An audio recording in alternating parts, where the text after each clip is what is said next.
It's the Opperman Report.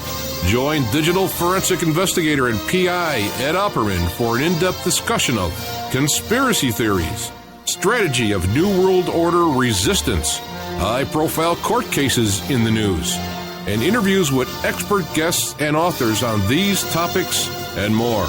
It's the Opperman Report. And now, here is investigator Ed Opperman.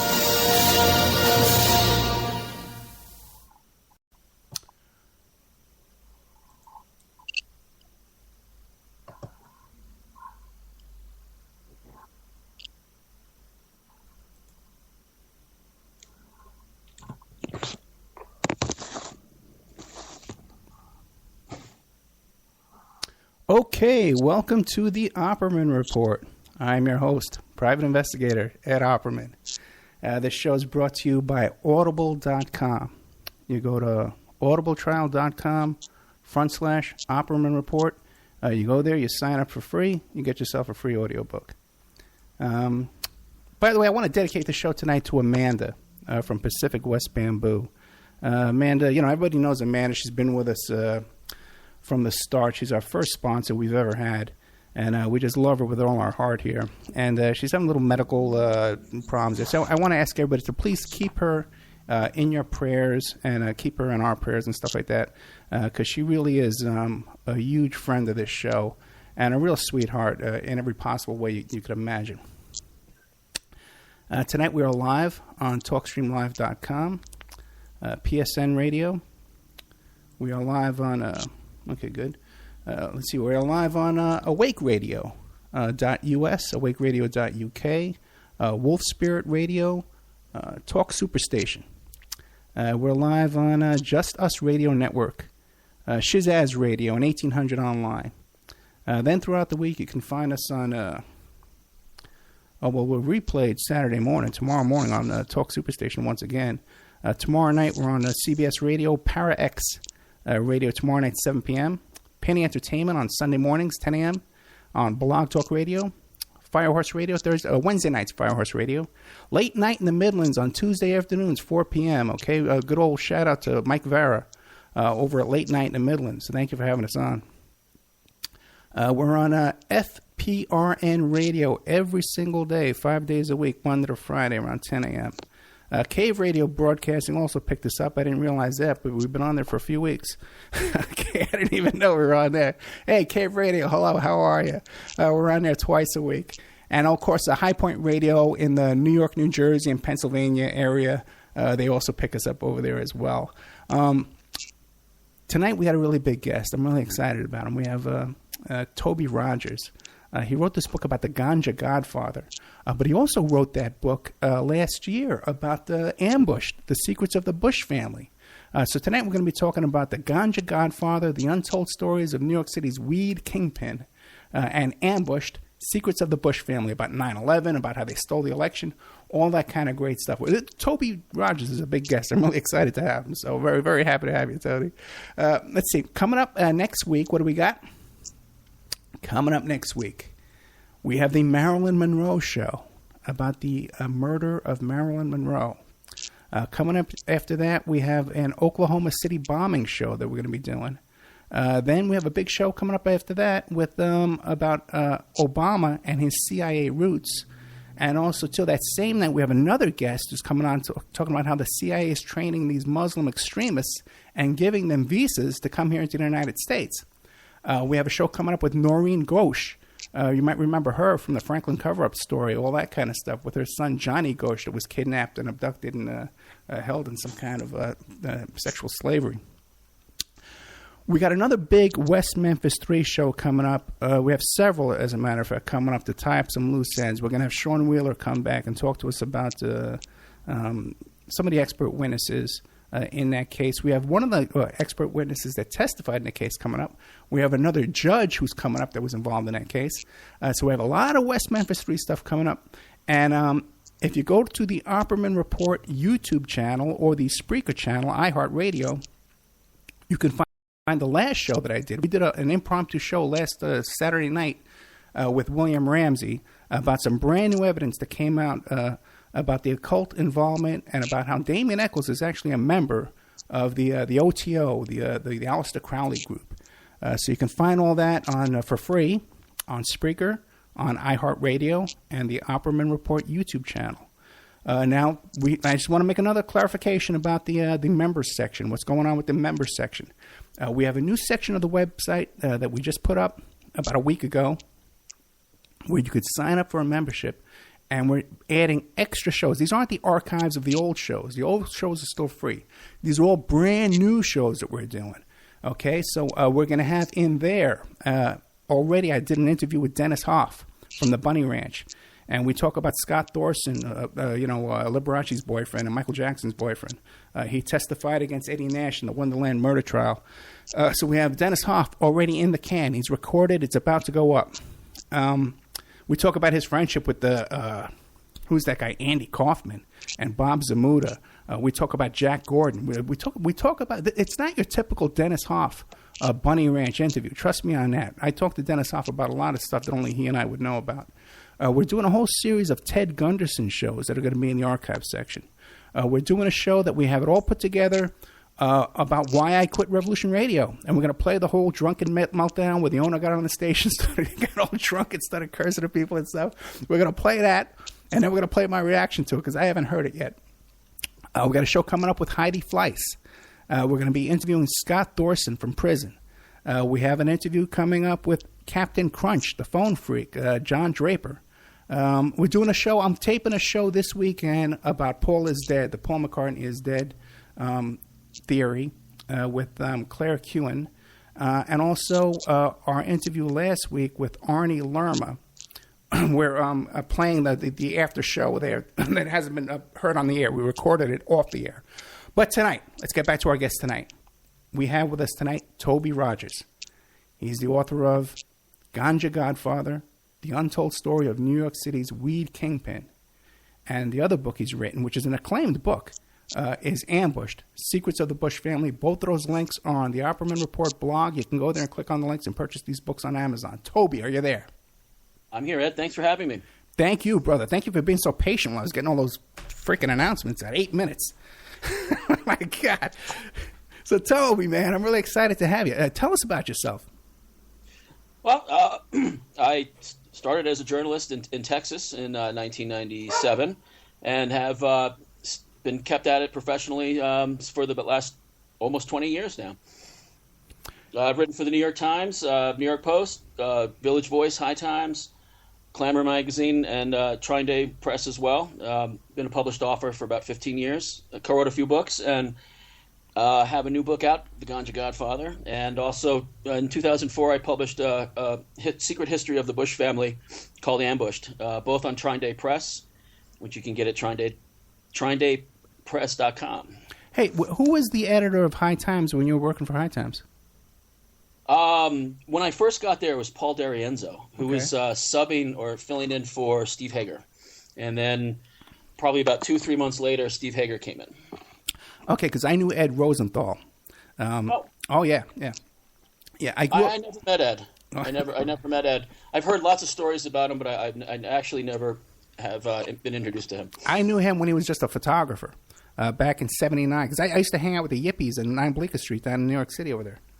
Wow, you go way back. Yeah, I'm an old man, my friend. Okay, yeah, I'm an old man. That's why I love this kind of stuff. Okay, so wait, so speaking of ganja, okay, talking about the Yippies, right?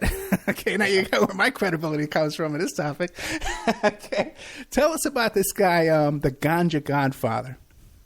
Well, Silvio Eboli, I've known him for about 30 years. Okay. We grew up together. I went to high school with him. And then he was kind of born into the Genovese crime family. And he in the fall of 2009, I guess New York Magazine had approached him about a profile. And I guess he wasn't pleased with the final result. And he had contacted me, as we were friends, and asked me to reboot the story. And he gave me an offer I couldn't refuse. And that's all she wrote. Now, this guy's last name is Eboli? Yes. Okay, and he was with the Genovese. Well, he actually, I should rephrase that. His family comes from the Genovese family. He actually is in charge of the Eboli crime family, which separated from the Genovese crime family when Tommy Eboli, who was boss of the Genovese crime family from 1969 to 1972, was assassinated in Brooklyn.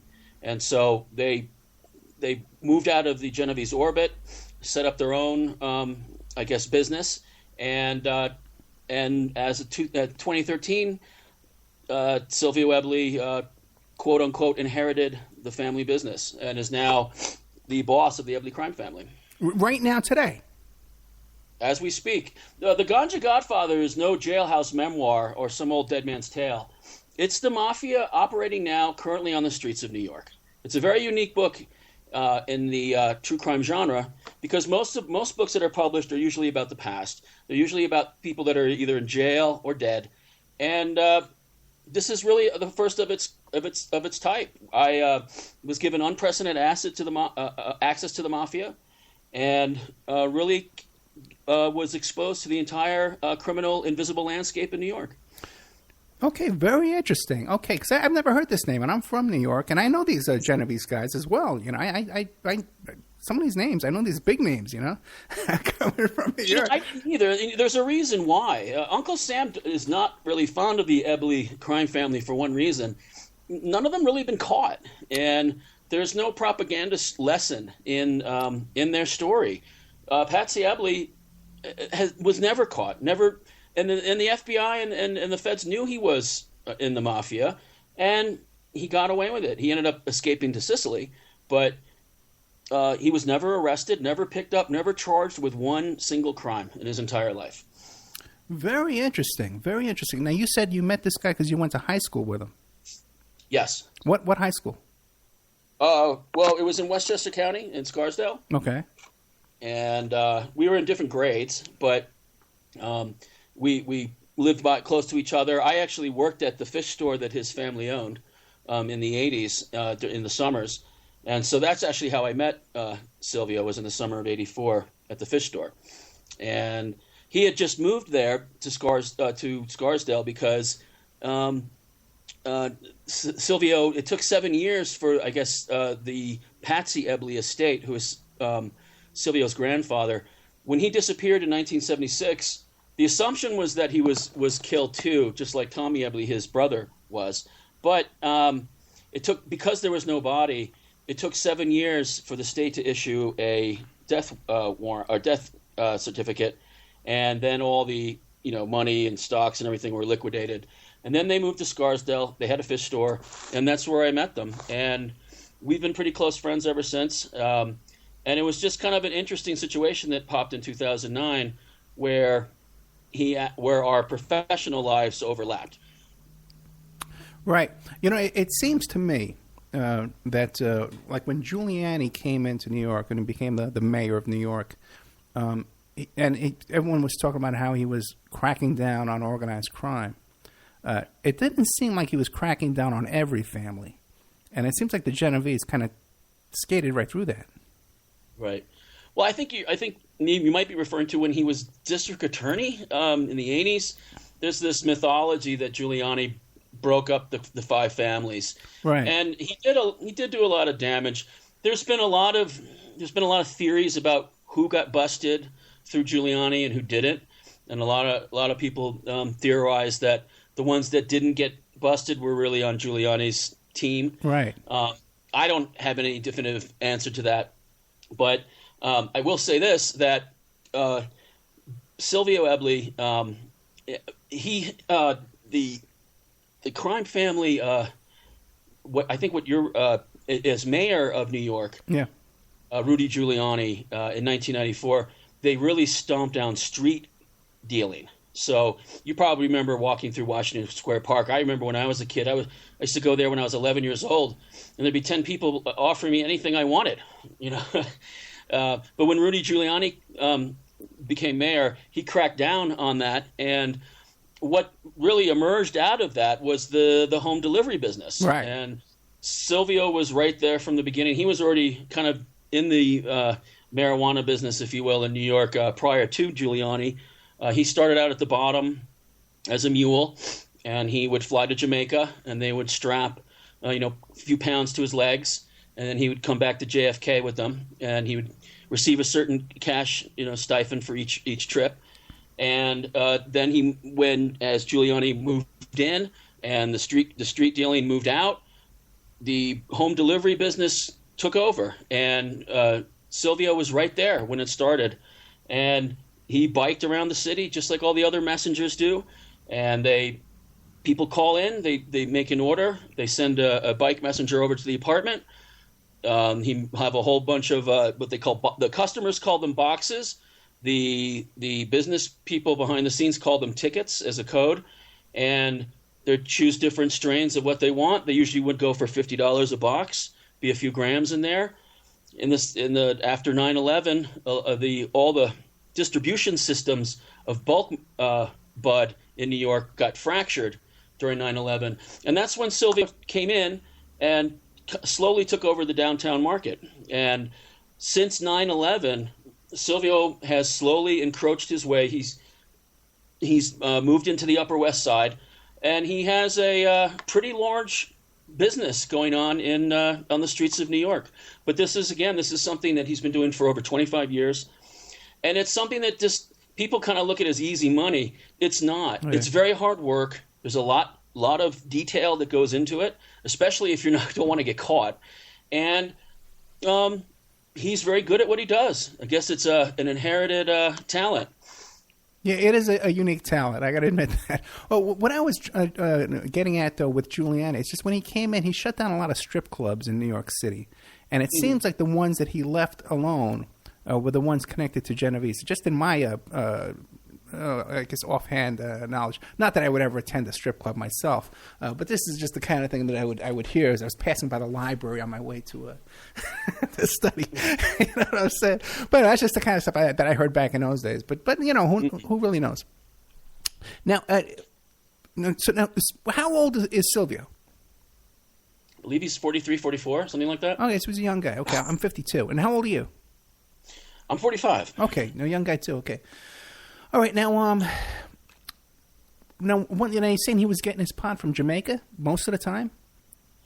Well, he was muling for somebody else. Okay. Up prior to 9/11, Silvio worked for others. Okay. And then after 9/11, he kind of became his own boss in the marijuana distribution business in New York. There were still people over him within his own family, and one of them actually had a very large operation on the Upper West Side. He ended up supplying his uncle all the bud for the Upper West Side. And then I guess when there was a situation between Uncle Frank, we can get into that later, as his name is, and Silvio, led to a tremendous big confrontation. And long story short, Silvio ended up taking over the Upper West Side as well from Uncle Frank. Interesting. And, but now, where does he get his pot from now? Mostly, isn't it now mostly like indoor grow operations? Yeah, well, a lot of it comes from California. He actually gets his specifically from the gay mafia, which call themselves the Pink Hand, and their base of operation is in San Francisco. They have a gay porn distribution company, and the millions that they raise out of porn, I guess they want to diversify their portfolio. They got into the marijuana growing business, and they saw a need for cheaper bud, better quality bud on the East Coast, right, similar to what customers have on the West Coast, and they set up some kind of distribution channel, and Silvio was able to obtain wholesale bud from California through the gay mafia in New York. What's he paying for it? Do you know? I would guess somewhere between $8 to $10 a gram, but he resells it on the streets for $30. Okay, but let's say he must be buying hundreds of pounds at a time. Let's say like 100 pounds. What would he be paying for 100 pounds? I saw 100-pound sales. Yeah. So I would guess that's probably about right. $8.50 a pound, $7.50 a pound. Do you know? I don't remember. I mean, I Okay. don't know how much money was exchanged. Okay. I just saw money being exchanged. No, another thing too, because now growing up and I grew up in Staten Island. I worked out of a PI's office in Brooklyn. We knew all those Colombo guys. I was involved in a lot of organized crime cases. I was involved in the Pizza Connection case and the commission trial as a private investigator. But now, my experience has always been, though, especially with the Genovese family too. That they didn't want guys selling pot or selling drugs or selling coke. Everyone kind of did it, but you would get in trouble if you got caught. Well, I thought that actually was dealt with Vito Genovese and Lucky Luciano back in 1958 when Luciano was deported to Italy. He put Frank Costello in charge, and then I guess later when he had all else failed legally, he could not get back to the United States. He ended up putting Genovese and ended up pressuring Frank Costello out of Boss in 1957 and took over Genovese and was really what motivated Vito Genovese and Tommy Eboli, for that matter, who was directly under Vito Genovese when this kind of coup occurred, is that the dispute was about narcotics and selling narcotics. Lucky Luciano didn't want Genovese to get involved. Vito Genovese and Tommy Eboli did. And Patsy Eboli and Tommy Eboli flew to Sicily with a suitcase of cash to give to Lucky Luciano. And they explained to Lucky that Vito wanted to actually take Frank Costello out. And Lucky Luciano said, no. I'm shutting this down. I'm shutting down the idea, the concept that we're going to get involved in narcotics trafficking, and I'm shutting the idea that you're going to whack Costello. They flew back. They had both the brothers Eboli and Vito Genovese had a meeting. They decided that the drug business was too big for them not to get involved, and if they didn't get involved, that somebody else would and probably have more power than they would in the future. So they decided to whack Costello anyway. And so they sent one of Tommy's old boxers, Vincent Gigotti, right, who waited in the hotel lobby. Tommy dropped him off in a black Cadillac. They waited in the lobby for Frank to come in. Vincent took a shot at Frank. He hit him in the head and ran off. And he survived. It just grazed him. But it rattled Frank so much that he actually decided he was going to resign. And there was a really unique meeting in upstate New York that year where hundreds of mobsters from all over the country, Canada, Italy, all diverged on this small little town in upstate New York. And Frank Costello handed power over to Vito Genovese. And then Vito Genovese handed power over to Tommy Eboli as his underboss. And that's how Genovese carried on after that. But what happened after that is that Lucky Luciano set Vito Genovese up. He ended up in jail probably a year later or two. And that's when Tommy took over Genovese, and then Vito Genovese died in jail. And then Tommy was involved in major narcotics trafficking while he was a boss. He actually borrowed money from what was the commission, which was heads of all the five families. He borrowed $4 million to set the Eboli family up in the heroin business.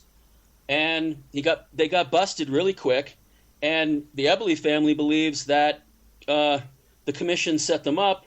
The police gave the commission back the money, put Tommy even more hot water because he owed all these millions to the other families. So I think that drugs and narcotics in the Genovese crime family is kind of post, I guess, after 57 was pretty par the course. It's interesting because you talk about when Vincent, the boxer, Vincent Gigotti, went into the Sheraton Hotel, into the barber shop of the Sheraton Hotel and shot that guy. I used to get a shave and I used to go to that hotel. I used to go to that barber shop in that hotel all the time and get a manicure and a shave. That's where we used to go back in the 80s to get a shave and manicure. But now Vincent Gigotti, he's the one now. Now is he still alive today? Vincent the Chin Gigotti? No, he died. He was known originally as the Chin because right. He was a boxer. He had a pretty tough face. But later he became known as the Odd Father because he used to pretend to act insane, and he would stagger around the downtown New York in a bathrobe with a couple of bodyguards, and He'd be all disheveled and have a 24-hour shadow, and he'd talk to himself and mumble, and then he'd go inside and he would go up. He'd get in a limo, go handle business, go see his wife and kids, come back down. He had a special studio apartment he lived in the village, and then he would start acting insane again. It was a very strange operation, to say the least. Yeah. And he actually had a brother or a cousin or something that was a Catholic, almost like a bishop or something. He had a big shot. Yes, yeah, he was a big guy in the Catholic Church. Yeah. Yeah, that's it. I tell you, this stuff, if it wasn't all true, no one would believe it. Sometimes it is. It's better than fiction. Yeah. Okay, but see, because I know guys that used to hang out down in that club there, where Vincent Gigante, was running things still.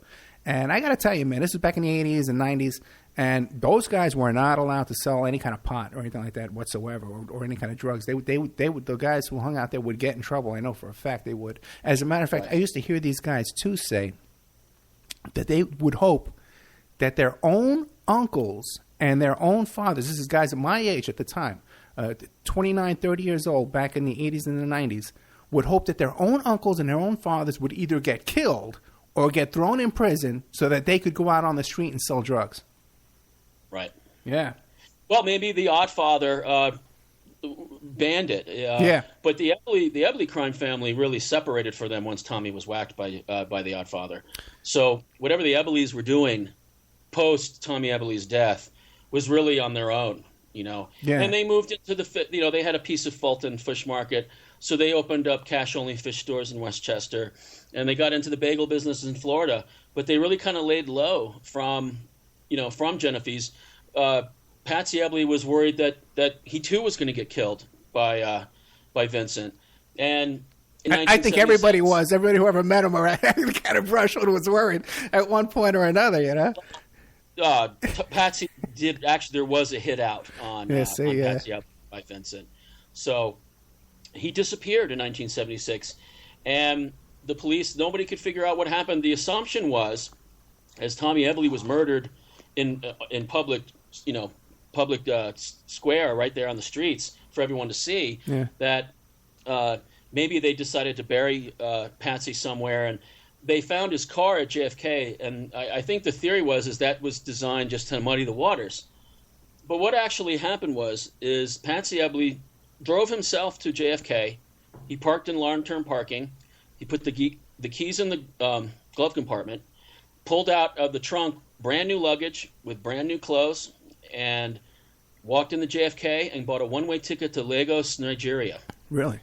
And from Lagos, Nigeria, he supposedly traveled his way up to Tunisia, and then he snuck on a boat, and he got to Sicily.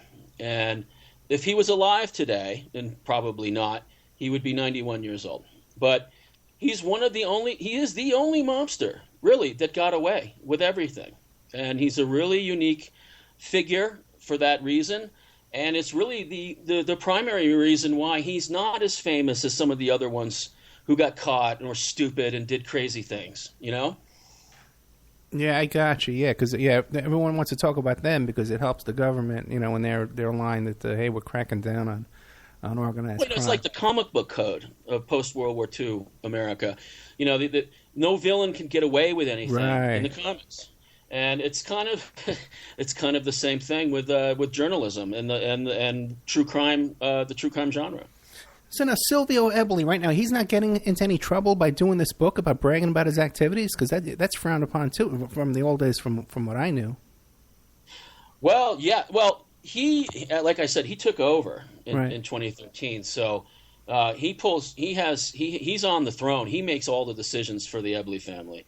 And from what I mean, the whole family was very cooperative with me in writing this book. I interviewed several members of the Eboli family, and I interviewed several members of people who worked with the Eboli family. And it was, believe it or not, it was actually a very easygoing project, besides some of the things that I saw. But, getting the information and being allowed to do this was actually quite easy. Okay, very interesting. Well, yes, I'm out of touch. I've been out of New York since 2000. And I would say even in New York, I was out of touch with that kind of stuff for a good 10 years. That my only little, living in Staten Island, you can't avoid it, no matter how much. I own the nightclub in Manhattan, which is why I know about these guys so much. Okay, so all these guys, all these names, they all had their hands in my pockets. All these people were talking about it, So they were my silent partners. Okay, I'm going to take a commercial break. We're going to come back with Toby Rogers. I'm loving this conversation, by the way. It reminds me of New York City. It reminds me of the old days. The Ganja Godfather, Untold Story of New York City's Weed Kingpin. And the other book he's written is Ambushed, The Secrets of the Bush Family. Great stuff. Toby Rogers, man, I'm really excited to have him. Go to the Opperman Report blog and buy those books. Click on those books. Let's pick them up. We'll be right back after these messages.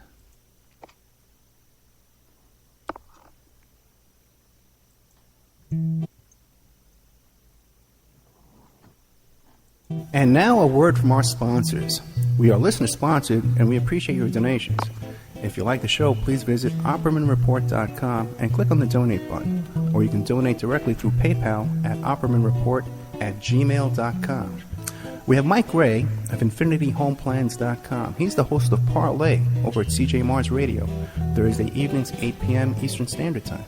If you need custom home designs, stock plans, or 3D work, he's your one-stop shop for home design and drafting needs. Mike Gray at InfinityHomeplans.com. At InfinityHomeplans.com. If you're looking for essential oils, stop by and check out Essentially Tammy on Facebook. She is Young Living Essential Oils Independent Distributor. Now, these are 100% therapeutic grade oils. They help support the body's natural functions. You can visit her website posted on Essentially Tammy to see the current deals, or email at JocoTammy, JoCaTami @yahoo.com, or call 352-239-8546. 352-239-8546.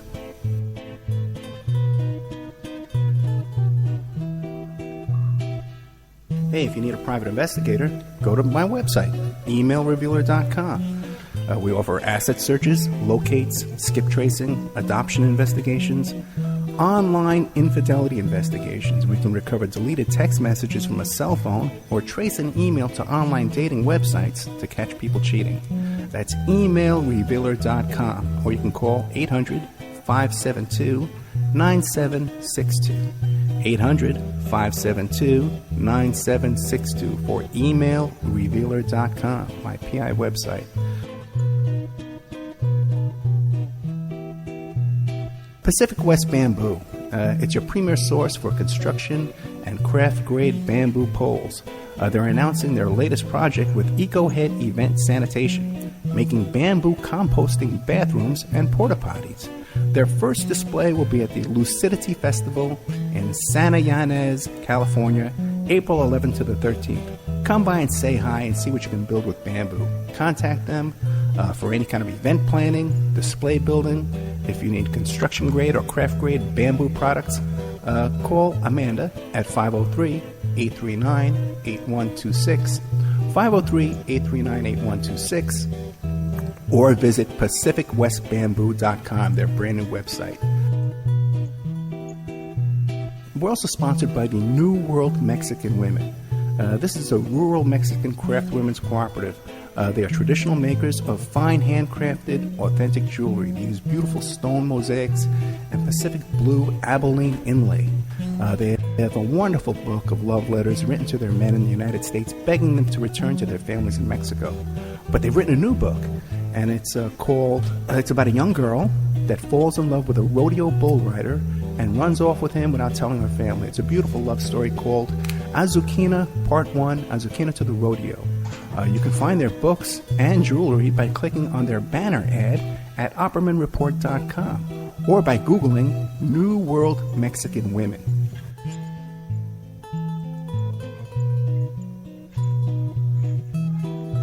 You can also promote your business or website right here and have your ad played all over the world 7 days a week by emailing OppermanReport@gmail.com or calling 800 572-9762.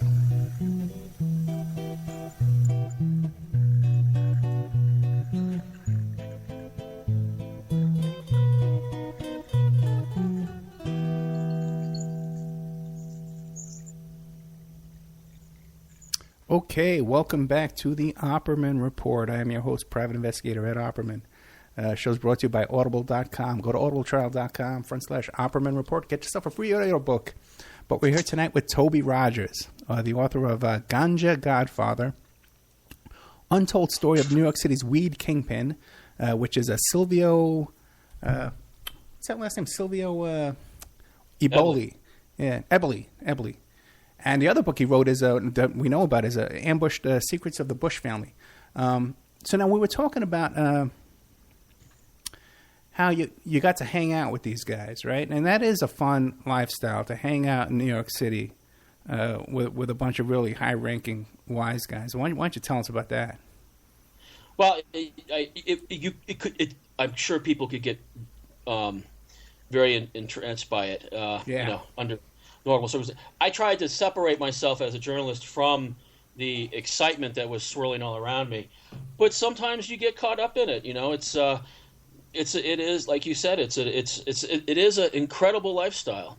Not many people ever get to experience it, and you know, there's a lot going on in New York, and there's a lot of money being spent, and you know, I could go into detail, but it's a pretty wild adventure.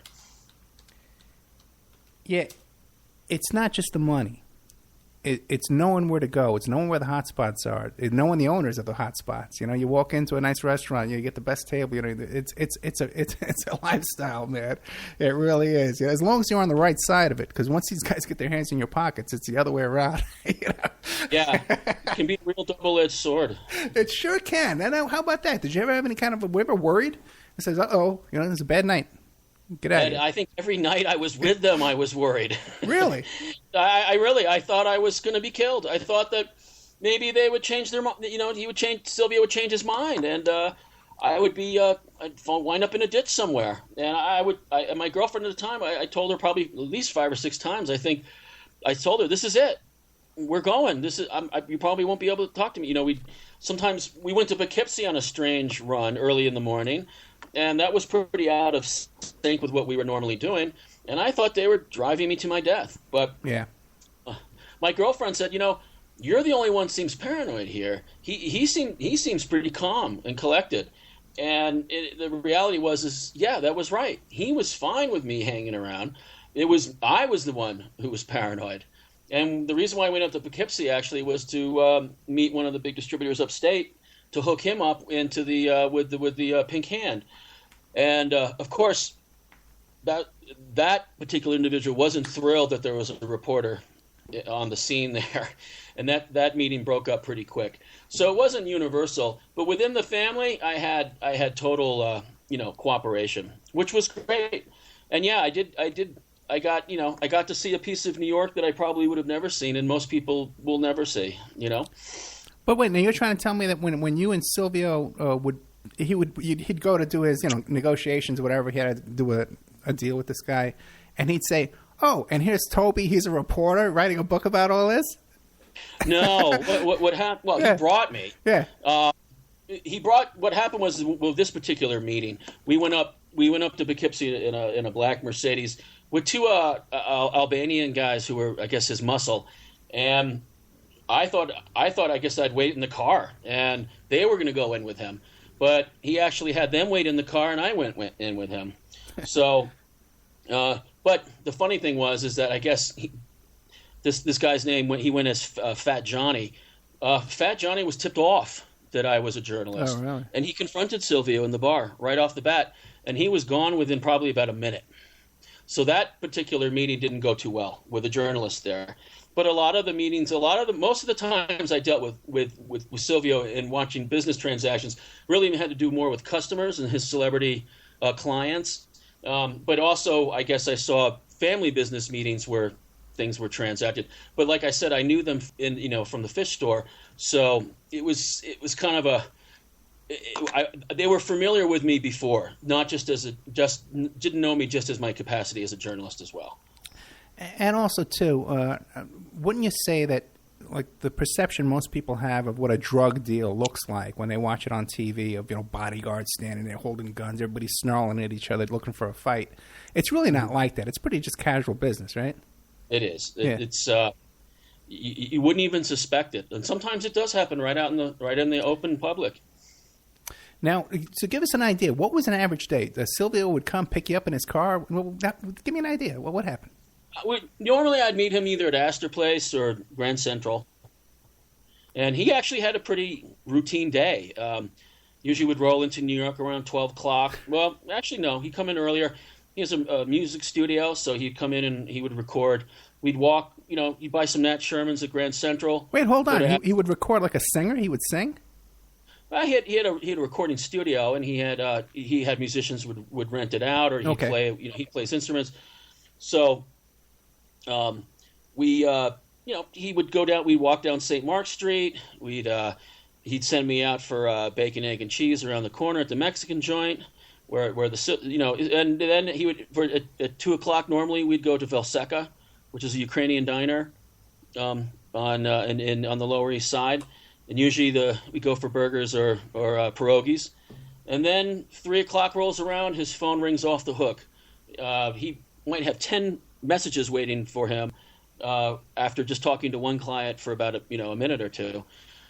So from about 3 to 8 o'clock, it's a whirlwind of sending cousins on Vespas all over downtown New York and the Upper West Side.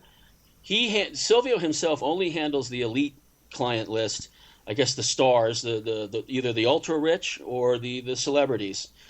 Silvio is very embedded in the entertainment industry in New York. He has clients in all levels of the entertainment business. He sells to athletes, hockey, basketball, football. He doesn't have any in baseball. And even if they leave town, he'll FedEx it to them for wherever they are. Right. I was going to ask you about that because I know in the old days a lot of stuff was transported across the country in FedEx and UPS, USPS and stuff like that, in packages through the mail and stuff. Now, with 9/11 now, and even too on the airplanes and stuff back in the old days, you could do it on airplanes. How does this happen now? How do they get it across the country now? With very simple invention, the vacuum sealer. Okay. You see them all the time on on those infomercial channels or the cooking channel. Daisy Seal Meal. Just like they preserve food, they also keep the scent of weed out from dogs. So usually most people are going to be mailing weed. Usually it's overnighted because you don't want that stuff floating around the post office. And they vacuum seal it in there. Sometimes they wrap it in I think tinfoil. I may be wrong about the tinfoil, but it's overnighted so that there's no problems with the post office. And they actually sell online through the Onion Router and Bitcoin as well. So you can do it even anonymously online. You just through the Onion Router gives Silvio complete anonymity online, and the Bitcoin payment situation, he can just do it electronically, and then off one of the cousins go to the post office to put it in the mail. Wait a second. You're saying that right now, today, in these days, you can go online and pay with Bitcoin, and I never heard of the Onion Router, and they'll deliver it to you in the mail through FedEx? Absolutely. There was some website, the Silk Road, that you could buy anything, not just weed, but any drug you wanted. And it took the federal government like 5-6 years to even get wind of it. It was happening right under their nose. Okay, very interesting. So, a lot of the actually, I know other dealers in New York, small-time dealers, and they advertise on Craigslist. Yeah. It's just and that goes on in Westchester County. Westchester County, the cops have so much problems now with meth that even if they pull high school kids over with a half a pound of weed, they usually let them go. Marijuana is not a priority anymore, even though it's still illegal in New York. Well, if you were with High Times, and from New York, you must remember Mickey Cesar from Dialer Joint over there at 10 Bleecker Street. I don't remember him. No. Yeah, he had Dialer Joint. This is the phone number. Dialer Joint. Dialer Joint. Yeah, and the number. There was a guy when I was in high school too, called Captain Jack, I believe. Okay. And I think he got that from that Billy Joel song. But yeah. He used to give cards. I think it was even 1-800 Captain Jack. I can't remember, but he gave out business cards to who and how to get in touch with him to score weed. Well, yeah. Well, in Staten Island too, when the Colombo family in Brooklyn was controlling the marijuana sales on Staten Island at the college and at the Willowbrook, it was Gus Faraci and those guys, And what they did was Scarpa, the Scarpa brothers. And what they did was they if they had to move around, there would be guys there with a map, a mimeographed, a photocopied map, and say, "Yeah, we're not here tonight. Here's the map. Go over there and get it." Yeah. Oh my God. I tell you, the weed business is a crazy business, man. I tell you.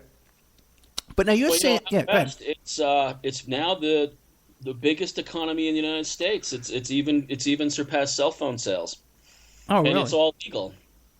Now, Silvio, this guy, is he trying to get out to Colorado and get in on the ground floor out there? There's not enough incentive economically to do it. There's too much money involved in the illegality of it. Yeah. That why would you move to Colorado or Seattle to sell bud for $7 to $10 a gram when you could be selling it for $30 in New York? So I talked to him about that, and he doesn't seem interested in getting into the illegal business. Really? Okay. Now what about now? You're saying that when you were hanging around with him in Manhattan, now he was actually making deliveries himself? He would make deliveries to high-end celebrities and very, very wealthy people. Yes. But taking messages, orders, and sending around his cousins on the Vespas? They would call him, and then he would fill the orders of his clients, and then the cousins would take care of everybody else. Gotcha. Okay. Now, can you name any of these celebrities and tell us who they were? I wish I could. Okay. I guess I could name one because he's in jail. Bernie Madoff was a big. Oh, really? Yes, Bernie Madoff was a big customer, and in fact, there was kind of a quasi love triangle between Silvio Eboli and Bernie Madoff. Silvio was married to an Israeli model that was living in New York and working at Madoff Securities, investment securities, at the lipstick building uptown. And, of course, Madoff hired an Israeli model as a stock analyst, not because she was a stock analyst. He pressured her a lot to get her to sleep with her. And what I heard is that it never happened. But other celebrity, I guess Chris Farley, actually, Chris Farley, I believe, introduced him into the celebrity world somewhat. Through Chris Farley, he met a lot of other members of the cast of Saturday Night Live, and then a lot of those cast members went on to become big stars. And of course, he met more people through them, and it kind of mushroomed from there. But it's an A list, It's not like Gilligan's Island guys or anything. Okay. Hey, Gilligan's Island, man. There's nothing wrong with that. Come on. As a matter of fact, Gilligan used to smoke pot. He got busted for smoking pot himself. Did you know that? Denver was a really great customer. What? You didn't hear about Bob Denver and all the busts and busts he had? I think he was busted with weed going to his house. He got busted when it was coming in the mail. No, I knew that, but you're saying that he was one of Silvio's customers? No, I said he would have been a good customer. Okay, all right, because I know he was smoking pot. Well, remember Dobie Gillis, yeah. Obviously back then he was smoking pot. But I guess, how'd they get the pot to the island? That's what I want to know. Got to grow it. Yeah, that's right, man. They would have grown some good stuff down there. Okay, now what's this about? There was something about in these notes here that I was sent over 9/11, Silvio's experience of being in Manhattan on 9/11 and seeing his livelihood literally buried and reborn in the ash. What's that? Well, he was working for the Irish mob that summer of prior to 9/11, and that's a long story. I don't know if we have time for it, but I'll try to give you the short version. When the towers came down, the Irish mob's office was buried in debris, and there was a safe that had I guess the emergency backup supply, and it was a quite significant amount. There were some fits and starts that summer with the delivery business that he was working for, and so they were kind of shutting down and reopening, shutting down, reopening. So it was already all messed up to begin with. 9/11 happened. Silvio, the chief is what his name of the Irish mob that was handling this delivery business in downtown Manhattan. He was buried that day on 9/11, and it took them hours to crawl out, him and a couple of other associates. They didn't even bother to think of going back in to try to get the bud that was stashed there. But crazy ass Silvio, he decided he was going to go there in the middle of the night, and he ended up getting it all. And so he already had 40 tickets, which was valued at $50 each, goes to about $2,000. But then he stole the rest of it, and the clients over the next 2 weeks, word got out that Silvio had the goods. Everyone else was basically shut down. People were afraid to be open at that time, and that's when Silvio moved in. And the clients, the list that was with the Irish mob, the list is the list of hundreds of numbers of people who would call. Silvio had that memorized already. So normally, sometimes these lists will sell sometimes for maybe $100,000, $200,000 in between different dealers. Silvio got it for free, so he set it up. And then, of course, there was a little heat between him and the chief, but it kind of faded because the customer sided with Silvio. And Silvio, that's really the dawn or the rise of the Ganja Godfather, was in the ashes of 9/11. Because pretty much he stole back the pot and he had the list in his head. Mm-hmm. Yeah. And that brings up a question, though, because I know even with the Yippies, because they had hundreds of pounds of pot stashed over there at 9 Bleecker Street next to a dollar joint. But there was a stick-up that went on there one night where these guys came in, kind of like guys with the commando type guys. These were like experienced kind of with guns and mercenary types, and came in and robbed the place. Now, did Silvio ever have any kind of situation like that? Silvio was robbed several times. I was there in between a robbery. Silvio, we actually the night the Yankees won the World Series, we were at Club 4040, Jay-Z's sports bar up on 25th Street, and we were celebrating there when the Yankees won. Headed down to McSorley's after that for an after party. There was a rumor going around that the Yankees might show up to McSorley's, so a lot of people moved down there. They never did show up. Then we went to a diner for some waffles and fried chicken, and the sun was rising, and we're heading to the studio and walking through the Lower East Side. Silvio sent me around the corner for coffee. I came back. I was looking down the street, and I saw a trail of bud on the sidewalk. And I followed it all the way to Silvio's studio door. And when I looked down the steps, it was like a basement kind of apartment studio. I saw Silvio sprawled out, covered in bud and bleeding from his head, pouring out of his head. And he calmly told me to get Afin. Afin was his muscle that lived next door. He was a Croatian, veteran of the Bosnian War with missing fingertips. Been to do with a landmine. Afin was in his pajamas when I banged on the door. He ran, got his leather overcoat in the van, grabbed Silvio. Afin's old lady came up and swept the weed off the sidewalk, shut the doors, and we went off to White Plains Hospital. I ended up getting dropped off at Grand Central, and ended up going on the lam for a while, quite some time after that. And Silvio was robbed a number of times after that in 2013. In September of 2013, he found out who it was. And there were several robberies that had happened. And Silvio had just started to get into the meth business through a girlfriend he was dating from Colombia, who was an old cocaine family that had moved into meth. And they found out, it's all in the book, they found out that Uncle Frank was orchestrating all these robberies all along. Oh, boy. And that's when Silvio and the family decided they also discovered some other interesting information regarding some incest in Uncle Frank. So internally, they decided they were going to take Uncle Frank out. And through the fishing business and operations they had, and some friends they had, I guess, at the Irvington Boat Club on the Hudson River, they were able to push Uncle Frank into a boat, get him out to the Atlantic, put him in a barrel, pour cement into it, and toss him out in the Atlantic. So Uncle Frank became an anchor. Yes. Okay. He's sleeping with the fishes, as they say. Oh, my goodness. Now, what about Silvio? Now, when Silvio was walking around with you, did he carry a gun all the time? Or No, he had others carry things for him. Very interesting. He always had some, not always. A lot of times it was just us, but then I was there, and then I guess in some ways, another reason why he had me around so much is I think it made him feel safe with the robberies that were going on. And so if there wasn't muscle around, he always had me, even though I don't think I would have been much of a good defense. And I never carried a weapon, but he had people who carry guns for him. Okay, gotcha. And then also the stuff about him being like a family man and then also too fooling around on the side. What was the deal with that?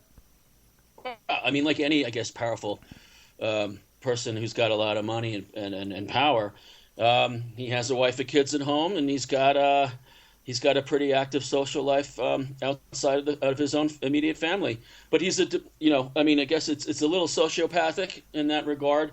But he's a devoted father. And is a great family man, I guess. Very interesting. Very interesting. Now, you're saying that he had something to do, too, with the filming of The Godfather? Well, his family did. Patsy Eboli was married to Jean Literati, who was Al Literati's sister. And Al Literati was cast in the role as Virgil the Turk Sollozzo in The Godfather in 1971. Al Literati actually had to ask permission of Tommy Eboli to be in The Godfather, and I guess Literati ended up bringing up members of the cast and crew over to Patsy's house in Fort Lee, New Jersey, to get a taste of the mafia, and that was really the first time in history that the real and the celluloid mafia broke bread together for the first time. And Silvio was right there. He was an infant. And in fact, the story I heard is that Al Pacino, while Silvio was sleeping in his crib and Al Pacino was there, Al Pacino kissed his hand like he was like a Don. And it was a pretty unique moment in history and is actually legend in the underground criminal world. Now you wandering around with these guys and being in contact with them, don't you find that they more copy the Godfather movie rather than the Godfather movie copy real organized crime activity and real people in organized crime? I don't know where it started, but I do believe that the tail has started to wag the dog. It's probably been going on for a long time. And I believe that this book is a part of that. You're not. I guess you haven't really arrived unless you have a book or a movie about yourself in the 21st century. In Europe, the what they call the Facebook mob was a huge story last summer in Europe. The Sicilian young guns of the Sicilian mafia who had inherited the crime families over there were starting to post pictures of themselves on Facebook and with gold chains on yachts with gorgeous women in bikinis and all that. And it became a huge story in Europe last summer. So it's really a new generation. They really do. They want to be mythologized just as the old mobsters were mythologized before them. What do you think of these TV shows like Mob Wives and Growing Up Gotti and that kind of stuff? I guess those shows thrive because there's a fascination with the mafia in America. It always has been. And particularly with the Italian mafia. The Italian mafia seems to have a real grip on the entertainment world in terms of mafia films and shows and all that. And it's an amazing phenomenon, and I think one that will probably continue on for decades to come. Oh yeah, I totally agree. People love in the United States. They love this mafia myth and these guys and the flashy lifestyle and that kind of stuff. They would totally. But anyway, we're here tonight with Toby Rogers, man, author of The Ganja-Godfather, the untold story of New York City's weed kingpin. This guy Silvio Eboli. I've been calling him Eboli all this week long. But we're going to be right back after these messages with more of Toby Rogers and his Ganja-Godfather book. And also, too, with we're going to be talking about the Bush family, too. Well, a lot of people think they might have something to do with a little drug dealing themselves. We'll be right back after these messages.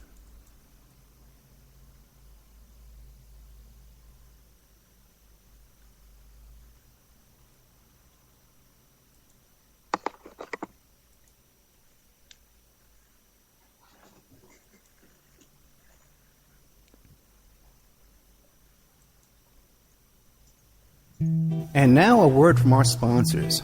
We are listener-sponsored, and we appreciate your donations. If you like the show, please visit oppermanreport.com and click on the donate button, or you can donate directly through PayPal at oppermanreport@gmail.com.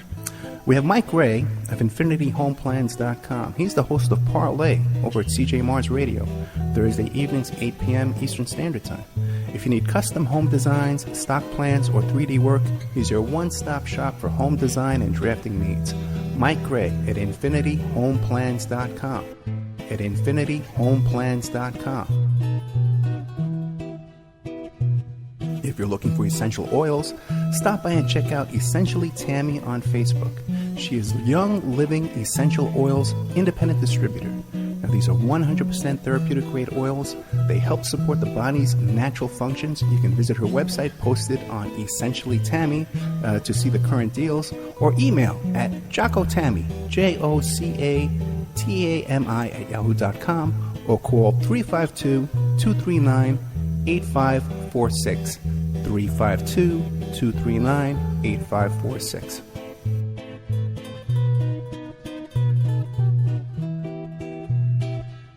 Hey, if you need a private investigator, go to my website, emailrevealer.com. We offer asset searches, locates, skip tracing, adoption investigations, online infidelity investigations. We can recover deleted text messages from a cell phone or trace an email to online dating websites to catch people cheating. That's emailrevealer.com, or you can call 800-572-9762. 800-572-9762 for emailrevealer.com, my PI website. Pacific West Bamboo. It's your premier source for construction and craft-grade bamboo poles. They're announcing their latest project with EcoHead Event Sanitation, making bamboo composting bathrooms and porta-potties. Their first display will be at the Lucidity Festival in Santa Ynez, California, April 11th to the 13th. Come by and say hi and see what you can build with bamboo. Contact them for any kind of event planning, display building. If you need construction grade or craft grade bamboo products, call Amanda at 503-839-8126, 503-839-8126, or visit PacificWestBamboo.com, their brand new website. We're also sponsored by the New World Mexican Women. This is a rural Mexican craft women's cooperative. They are traditional makers of fine handcrafted, authentic jewelry. They use beautiful stone mosaics and Pacific blue Abilene inlay. They have a wonderful book of love letters written to their men in the United States, begging them to return to their families in Mexico. But they've written a new book, and it's about a young girl that falls in love with a rodeo bull rider and runs off with him without telling her family. It's a beautiful love story called Azuquena Part 1, Azuquena to the Rodeo. You can find their books and jewelry by clicking on their banner ad at OppermanReport.com or by Googling New World Mexican Women.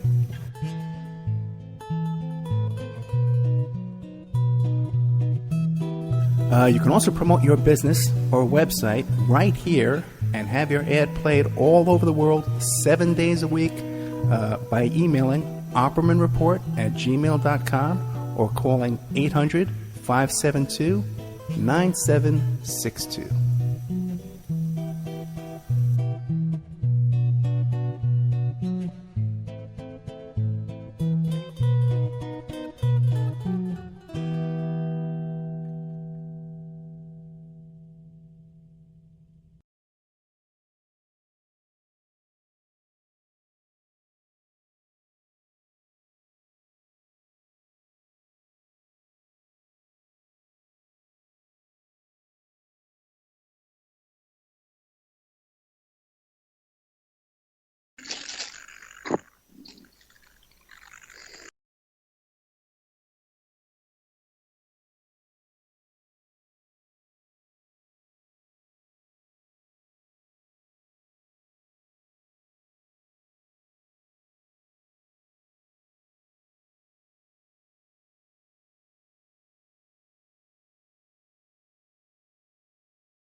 dark ages on the East Coast, because it's not fresh. It's mold. There's covered in mold and bug feces and all kinds of stuff. It's really gruesome what goes on in New York. In out west, you can buy bud at a shop if you have a card, or if it's recreational in some states, you can just walk in and buy bud. You can actually put the bud you're buying under a microscope to check it for those things. So it's really amazing what's going on out west. So wait, so you're telling me that right now today, the pot that they sell in New York is still that old moldy stuff? Because let me tell you, when I was a kid, stuff comes in from California. Yeah. Silvio's bud is good. I mean, it's great bud for New York, but it has to get to New York. Yeah. You know, that's where the freshness, I think, goes. It's not it's a tough slog to get it 3,000 miles, especially in 100-pound increments. Yeah, I could imagine. And what they do, too, is they wet it down, too, and to increase the weight, and that's what causes that mold. A lot of that could be avoided. Yes. Yeah. Now, what about oh, man. Oh, no, yeah, because now when I was a kid, do you remember a commercial Colombian pot? Not really. It was like $300. I started smoking in 1985. Okay, yeah, this is back in the 70s, yeah. Back in the 70s. Strains and what I was smoking. We used to just go to Gun Hill in the Bronx to a flower shop, and there would be a guy back there behind glass, like a subway token booth, and we'd just go in and slip him $20, and he'd send us some bags. So I don't know what the hell it was. That's so true, because I'm from the Bronx, too. I was born in the Bronx. I moved out when I was 13 years old. But when I was a kid back in the 70s, it was called commercial Colombian pot. It was this big brown stuff. It was dirt. There was dust would come off of it. Yeah. Okay, it was going for $3.50 a pound, and you would sell it for $1.25 a quarter pound. A quarter of an ounce was $10 of a huge big giant bag of pot. You get like 20 joints. You have a quarter of an ounce. That's deal. Yeah, but it was such crap, though, man. Forget it. The first time we started getting really good exotic, like Hawaiian pot or Mexican, Sensimilia in New York City, you smoked that, forget it. It was like an acid trip. It was like the most incredible thing you ever had in your life. I honestly, when I was in New York, I didn't know the difference between one thing and the other. And I actually was very suspect when people said, "Oh, this is from Hawaii," or "This is from Thailand," or whatever. But when I did go out west, I was really schooled in all the different strains and what goes on in the process of growing, and really learned a lot about the different varieties. That honestly, I don't think any. I think whatever New York gets is what they get. They're, I guess with the illegality of, they're lucky to get it. Yeah, you would think with all the money in New York they'd be getting good pot. I know they did for some times here, but. Okay, it's kind of like, you buy Heineken, but it comes from Amsterdam. Right. So if you get it right from Amsterdam, it tastes incredible. But it still tastes good, even though it's, old in New York. It's kind of like that, I guess. Now what about this? Now, because I know the Genovese family, that they control Port Newark, right? And I used to hear stories about big giant containers of pot coming in from like Thailand and stuff like that. Do you know anything about that? Coming from Thailand to New Jersey? Yeah, they own Port Newark in New Jersey, and big container ships would come in with huge amounts of pot in there. Wow, that's news to me. Okay. You stumped me there. I never heard of that. Yeah, that was all 80s. It was back in the 80s and 90s. Oh, boy. Okay, well, what else can you tell us? Before we start moving on to the old Bush family in your old book, okay? What else can you tell us about this guy, Eboli, that we should know about? Well, I guess... he has actually opened up a new kind of luxury VIP exclusive service for the ultra elite of the world. It's not just open for anybody. It's really people he knows that have moved on, out of New York. But he actually now has almost like a travel agency, like a whole package business, where you can, if you're coming in for town for business or just want to spend the weekend in New York, you can have hotel rooms, escort girls, any drug you want. VIP passes to any party, nightclub action, all for a set price depending on what you want. It's not online or anything like that. There's a very neat binder with a whole crew of women, and you can pick through it like you're ordering food off a menu. And it's not the biggest operation. It's kind of expensive, but it's another customer service business that he set up. And he has a very personal touch with it. I mean, he picks the client up at the airport in a limousine, brings them to the hotel, gives them the drugs that they've ordered, introduces to them the girl, takes them out to the clubs. If they don't know New York City well or want some kind of show me New York kind of thing. And that's really a microcosm of why Silvio Eboli is so successful in New York. It's because he growing up in Scarsdale, growing up in Westchester County, he has that personal customer service touch. And people like it, and celebrities like it, and he has a very deep, some of them, and many of them, he has a very deep friendship with. I actually met some of them while I was shadowing him, and they were totally comfortable with me being there. He told them what I was doing, and they were fine with it because they trusted him. It's like those VIP hosts here in Vegas. I live in Vegas now. And pretty much they have those same kind of packages. They pick up the airport and they get you into all the clubs and they get you whatever you want, really. Girls. I had Dennis Hoff on the show this weekend. I was talking to Dennis Hoff from the Bunny Ranch. So maybe we can hook him up with what's his name there, with Silvio. And maybe. Give me a little cut in between there. He said, just get by. Okay. Are we talking about Easy Rider Dennis Hopper? No, Dennis Hoff from the Bunny Ranch. Oh, Dennis Hopp from the Bunny Ranch. I'm sorry. I thought you said Dennis Hopper. No. Now, what about, isn't Silvio worried about all this publicity now that the cops might come after him and shut him down? I've concluded that Silvio Eboli is so blinded by narcissism that I don't think he's even thought about the consequences of all this.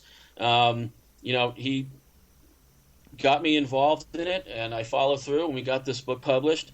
I don't know where it's going to go. I don't think he knows where it's going to go. But he's infallible until at this point, after knowing him all this long, nothing would surprise me. And maybe it's all been agreed upon that it's okay to do. I don't know. Does he get a cut from the book? Oh no, absolutely not. Do you think I might be called to testify at this? That might be where I would be crossing the line legally. Yeah. Do you think I might be called in to testify in this thing? Leave me out of this, man. I honestly don't. There was a magazine article published 2 years ago, and there was nothing that happened. The funny thing is that nothing's really happened with anything with this book in terms of my safety or anything else for that matter. Ironically, it's when I did the book about the Bush family in 2004 that I received numerous death threats from all over. So the mafia dealing with the mafia is actually a lot easier than the Bush family. I would agree with you. I would agree with you 100% on that. One of the Eboli hangers-on, they have all these people. Lawyer, I think it was a lawyer. He said to me that the Bush family is the real mafia. Yeah. Well, what can you tell us about the Bush family? Because you wrote that other book too about Ambushed, about the Bush family, 9/11, stolen elections. What do you got, man? Tell us. Well, I researched that book through the two Clinton terms, and I think almost everybody I knew had thought I had become certifiably insane, and I basically was telling people that the Bush family was going to avenge their loss in '92, and the original plan was to have Jeb Bush avenge the loss, but he lost the governorship of or the Florida race in 1994. The family was heavily behind that run.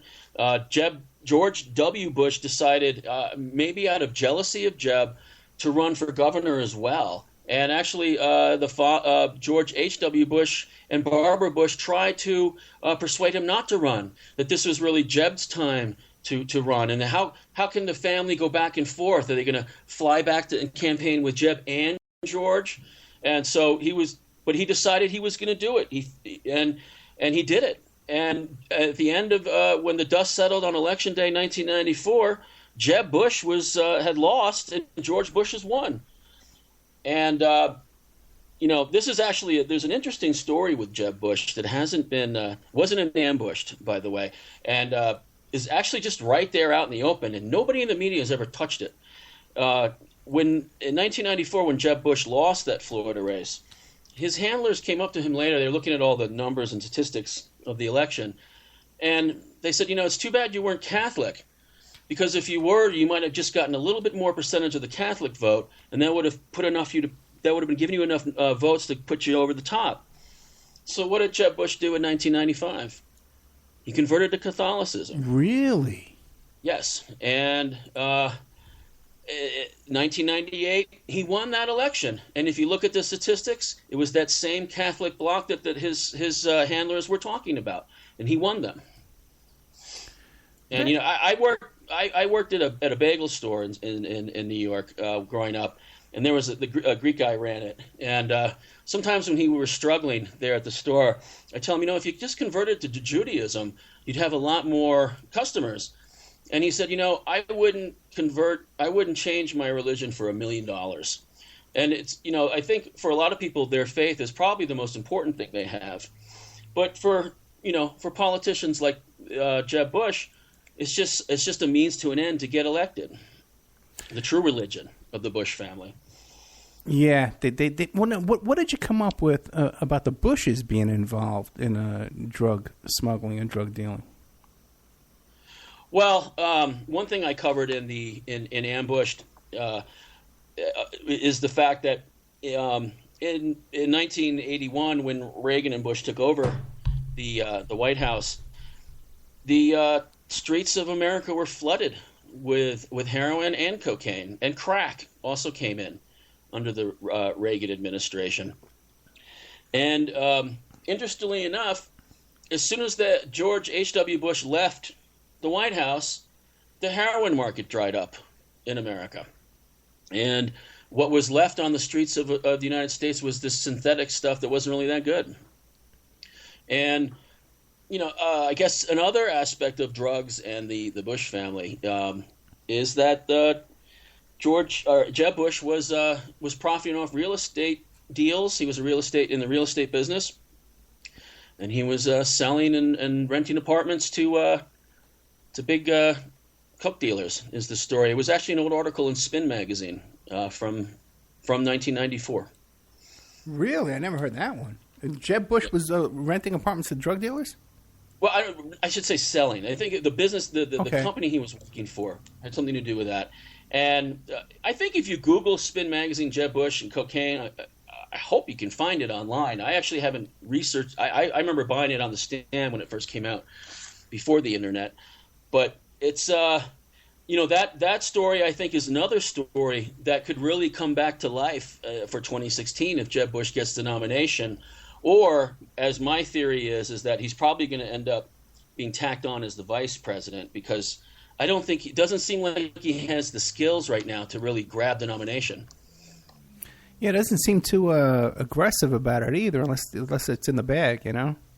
Right. Well, you know, George W. Bush, the CIA and everybody in the D.C. wanted George Bush to be president in 1981, and Ronald Reagan came in and wiped the floor with him.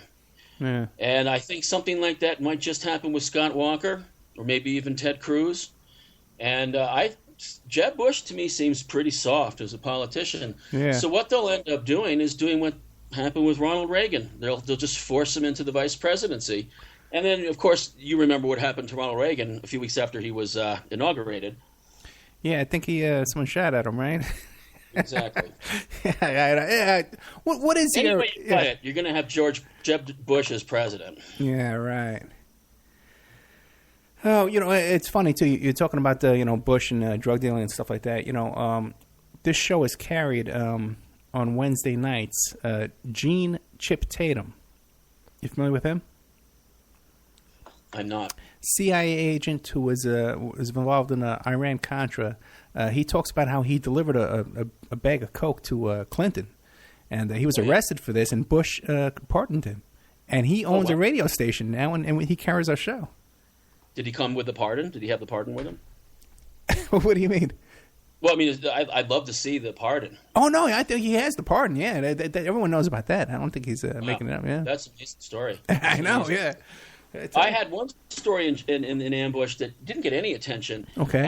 When George H.W. Bush lost the election, I think it was in December of '92, George W. Bush ended up going flying from California to somewhere in Mexico, or was on a yacht off the coast of Mexico, and was hanging out with some big coke dealer and they had prostitutes with them, and I guess the dealer had this, or this kingpin, whoever, decided to dress the girls up as in Uncle Sam kind of uniforms, and the source for the story was another reporter who had talked to the girls, and the story, I think it was supposed to go in Penthouse magazine, but for some reason something happened that one of the girls ended up not dying, but did kind of disappear on her own devices, and so the story was spiked, but I ended up putting it in Ambushed anyway, and that was in there as well. Get it? This is George W. Bush. Yes, he was on a yacht with a cocaine dealer, and one of the girls either died or disappeared. Not died. Okay. She told the reporter in California who told me the story. Wow. And then when they were trying to get the story published, I believe in Penthouse, she decided to. I think the story was that they were strippers from California, and then she was still a stripper at that time in 1999. This, I guess, was during the 2000 election, and when the story started to get hot in terms of Penthouse vetting it and looking into it, she decided to move somewhere, and nobody knew where she went. Very interesting, because that story that just came out in the past couple of weeks about how the DEA agents in Colombia were having these parties thrown by the drug cartels with prostitutes and all kinds of stuff like that. Right. Did you hear about that? I did. Yeah. I did. I actually had an old percussion professor back when I went to college, and he was around in the jazz scenes in the early 60s, and he had a crazy story about Jackie Kennedy at some huge kind of Truman-esque Truman Capote costume-like party or ball, and the place was just rolling with alcohol, and Jackie Kennedy was making out with Secret Servicemen, and their cocaine was being used in the party, and it sounded like a pretty insane time. And I didn't believe the story at the time, but then the more I started to learn about the parties of the 60s and what was going on, and even in the 50s, I kind of started to think maybe it was plausible. Oh, yeah, I wouldn't doubt it at all, not even a little bit. Now, what do you have about, it mentions here about Bush administration's deceptions about September 11th terrorist attacks. What do you have on that?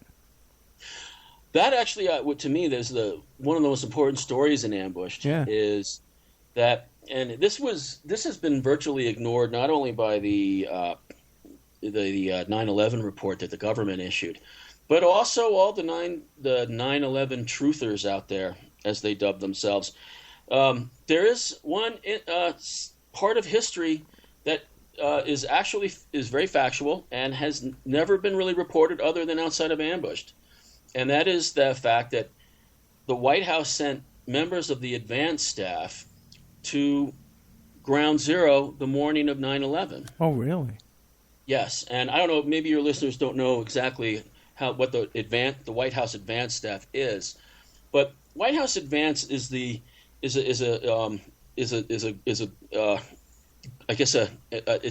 group of I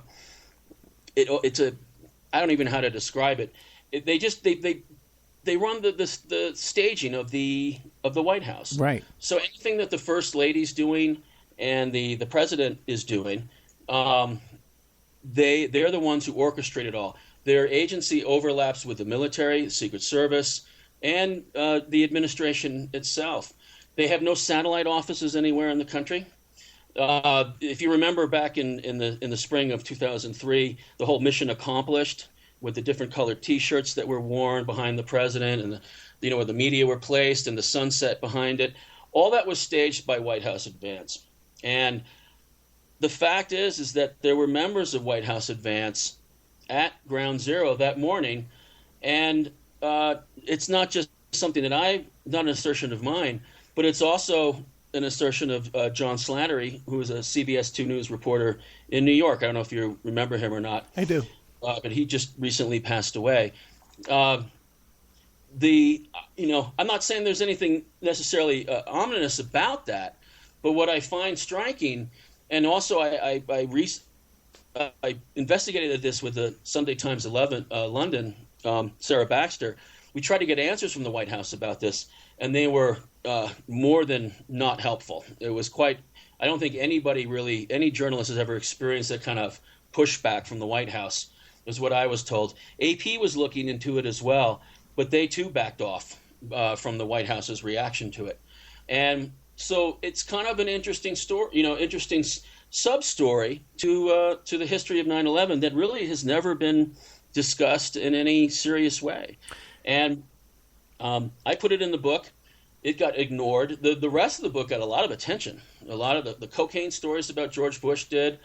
There was the stories about the Bush family profiting off the Holocaust, but nobody would cover that particular story. And I was pretty dismayed. I thought that would drive publicity of the book more than anything. Yeah, I've never heard the most unreported story. Yeah, I never heard that part, man. Now, how did you find out about that? I listened to it through John Slattery on the air that morning, and Wow. a lot of times when there's events like that, where there's breaking news, as a journalist, I like to press record with the old VCR. Me too, man. Yeah. And so I just pressed record, and he said it right on the air. It was right before the Pentagon was hit, and then I talked to him about it later, and he confirmed it with me, and we discussed it. And I was shocked that it was not. I was waiting. I thought it might be in the 9/11 report that the government was going to issue. I assumed it would, but to my dismay, it was not. Well, what's your take on that? What do you think happened on 9/11? I guess if you're, I guess the question is do you think the government might have had some participation in it? I do believe that there was some, I guess, inner circle or loop, people in the loop. Yeah. I would probably put Dick Cheney in that circle, probably Rumsfeld, maybe or maybe not George W. Bush, maybe not. But I do believe that there were people in the know in Washington that knew that was going to happen. And whether or not they actually orchestrated it to some capacity, I've never really subscribed to that necessarily. The whole concept that Israel had contacted members or Jewish people and told them not to go to the World Trade Center that day is a total myth. I actually had a good friend of mine who died up on 9/11 up at the Windows of the World working from Bloomberg. And he was Jewish, and he never got tipped off by the Israeli government. So, and in fact, I dedicated the Bush to him. Okay. Yeah, very interesting. Very interesting. Okay. We're coming up to a break. Let's take a break right now. We'll get back. We'll get into more of a little bit more 9/11, about the Nazi history of the Bush family. About how they stole that election. But don't let me forget, I was going to ask you about that. Now, when you talk about Bush and Coke, you talk about Bush using Coke? Well, that was actually, I had a lot to do with the breaking of that story before Bush was president. Right. I was the only reporter to have a source that said that Bush did use cocaine in the 1970s. And his name was Michael Dannenhauer, and he was George H.W. Bush's chief of staff post-presidency. Okay. Very good. We're going to take a break. We'll come back with more of Toby Rogers with his book here. Pull my notes here. His book is Ganja-Godfather, Untold Story of New York City's Weed Kiingpiin. And the book that really made this guy a heavyweight is Ambushed, Secrets of the Bush Family, 9/11, and all that kind of stuff with the Bush. So we'll be right back after these messages with more of Toby Rogers.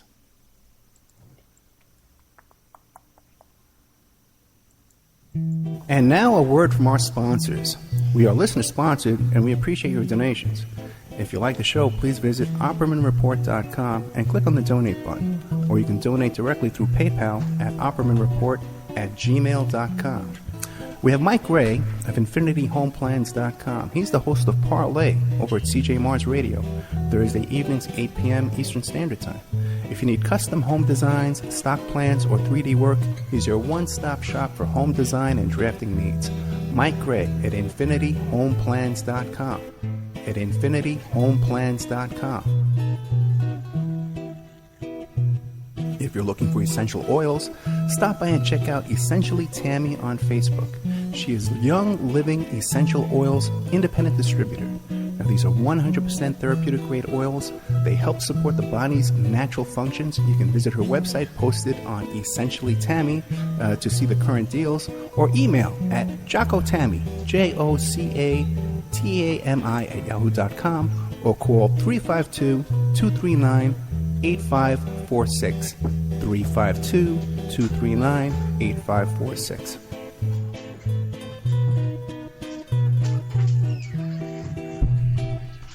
Hey, if you need a private investigator, go to my website, emailrevealer.com. We offer asset searches, locates, skip tracing, adoption investigations, online infidelity investigations. We can recover deleted text messages from a cell phone or trace an email to online dating websites to catch people cheating. That's emailrevealer.com, or you can call 800-572-9762. 800-572-9762 for emailrevealer.com, my PI website. Pacific West Bamboo. It's your premier source for construction and craft-grade bamboo poles. They're announcing their latest project with EcoHead Event Sanitation, making bamboo composting bathrooms and porta-potties. Their first display will be at the Lucidity Festival in Santa Ynez, California, April 11th to the 13th. Come by and say hi and see what you can build with bamboo. Contact them for any kind of event planning, display building. If you need construction grade or craft grade bamboo products, call Amanda at 503-839-8126, 503-839-8126, or visit PacificWestBamboo.com, their brand new website. We're also sponsored by the New World Mexican Women. This is a rural Mexican craft women's cooperative. They are traditional makers of fine handcrafted, authentic jewelry. They use beautiful stone mosaics and Pacific blue Abilene inlay. They have a wonderful book of love letters written to their men in the United States, begging them to return to their families in Mexico. But they've written a new book, and it's it's about a young girl that falls in love with a rodeo bull rider and runs off with him without telling her family. It's a beautiful love story called Azuquina Part 1, Azuquina to the Rodeo. You can find their books and jewelry by clicking on their banner ad at OppermanReport.com or by Googling New World Mexican Women.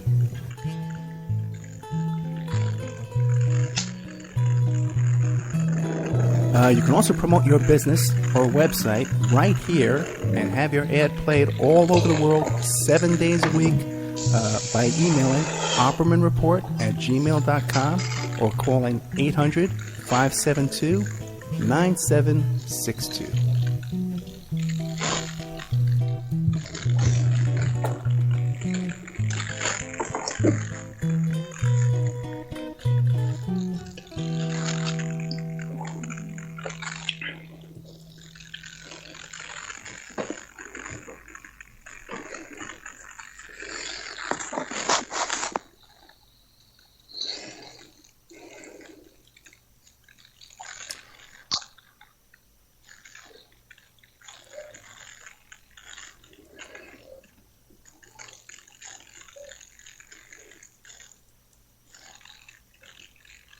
Okay, welcome back. Welcome back to the Opperman Report. I'm your host, private investigator Ed Opperman. We're here with our guest tonight, Toby Rogers, the author of Ganja-Godfather, Untold Story of New York City's Weed Kingpin and Ambush, Secrets of the Bush Family. Hey, Toby, now, somebody in the work you did on Bush W., right, was his cocaine use? Cocaine use, 1970s. Okay, now what about that story? Did you hear that story about how there's a photograph of him on a bar? I think he has his penis out, and either he's urinating or he's standing up on top of his bar with a penis out. Yes, they're dancing naked on top of a bar story. Yes, there you go. That actually was. It's an interesting. I'm glad you brought that up. That's actually Karl Rove disinformation. The photo never surfaced. The rumor was circulated by Karl Rove, and it was designed as well as the story that ended up in Fortunate Son. book the first book that was written, the first biography written about George W. Bush. Karl Rove leaked to that author, James Hatfield, that George W. Bush was busted for cocaine in 1972, and was his father pulled some strings and got him off. But both stories were false plants, and they were designed to really muddy the waters regarding George W. Bush's DWI bust in Maine in 1976. The story that broke by Fox News up in Maine, I think maybe the day before the election in 2000. And Karl Rove was using those stories as a way to, these fake stories, as a way to lead the media kind of off a cliff, searching for a photo of him naked dancing on a bar, or a cocaine bust in Houston that never happened. But meanwhile, he's not pointing the Maine bust in 1976 was totally under the radar, and they almost got away with it in the 2000 election. Okay, have you heard the story though about how that picture was at the? Remember down in Florida, there was a tabloid building that had anthrax mailed to them. Yes, the National Enquirer office. Right. And have you heard that story about how that picture was supposedly at that office? If they had it, they would have published it, because that story was circulated. I think they had published a story. They had published the fake story that Karl Rove planted in the tabloids. I believe the National Enquirer back in '99 when he first started running for president. It got in Salon.com as well back then, and it's a fake story. It's a fake story. To muddy, it's a disinformation is really what it is. Very interesting, because the story I heard is that picture was down at that National Enquirer's office in Florida, and the building was shut down because they were mailed anthrax. And do you know who bought They that? were shut down because they mailed anthrax. But I'll tell you something. I used to freelance for the National Enquirer at that time in the 2000 campaign, and I'll give you a side story that was ambushed more or less. The Bush family was really worried that Jesse Jackson was going to be protesting his inaugural on January 20th, 2001, after the whole Florida debacle. And James Baker, this is a true story, James Baker walked into the offices of the National Enquirer, met with the publisher at the time, who also, I guess, donates a lot to Republicans in Florida and around the country, and gave them the Jesse Jackson love child story. Oh, and if you recall, that the Jesse Jackson love story broke on Martin Luther King Day, 2001, like 2 days before the inaugural, and it obviously Reverend Jackson would have canceled that event, and Reverend Jackson actually heard about this. I called Jesse Jackson Jr.'s office to tell him about the things that I had heard while I was freelancing for the National Enquirer at that time. But Jesse Jackson Sr.'s office had been receiving phone calls about Baker visiting there from black employees at the National Enquirer. And I actually got a call back from I forgot his name, but one of Martin Luther King's lawyers who called me back. And then on Valentine's Day 2001, I got a call from Jesse Jackson. Oh, really? And he flew me out to Chicago. I spent a few days with him out there. We ended up running a story in the Chicago Sun-Times, not about James Baker, but we ended up running a story that Jackson and several employees of the Enquirer, including myself, believed that there was some kind of, I guess you would say, conspiracy about the love child story. And so the idea that the Enquirer is kind of an enemy of the Bush family, I find that to be disinformation too, because whenever the Bushes run or get ready to run for the presidency, whether it's Bush in '92, Bush 2000, or I guess Jeb Bush in 2016, you'll see that they run these kind of propaganda like pictures of the president parachuting or barbecuing somewhere. They'll do little soft profiles about the Bush family. If anything, I think the National Enquirer is in the pocket of the Bushes. But see, what caught my attention though in that story about possibly that picture being in that National Enquirer's office is who bought that building, right? No. Rudy Giuliani. Oh, wow. Yeah, you got to look into that, bro. Rudy Giuliani, because he started a company to clean out anthrax, and he bought that building. Interesting. With everything in it. Wow. They couldn't go in there and take the files out and stuff. Oh, you mean like coffee mugs? And, yeah! Think about it. So, who knows, man? The theory is that I mean, would a naked picture of George W. Bush on top of a bar really do any damage to this at this point? At this point, yeah, after you blow up, yeah. He invaded Iraq. Yeah, right after this point, yeah, I know. It's amazing. Now, oh, my God. Now, what do you have about them stealing in the election? What do you have about that? Well, I mean, everybody who watched election night in 2000 pretty much could guess what happened. There was a lot of reportage on it at the time, but I believe what Ambushed had was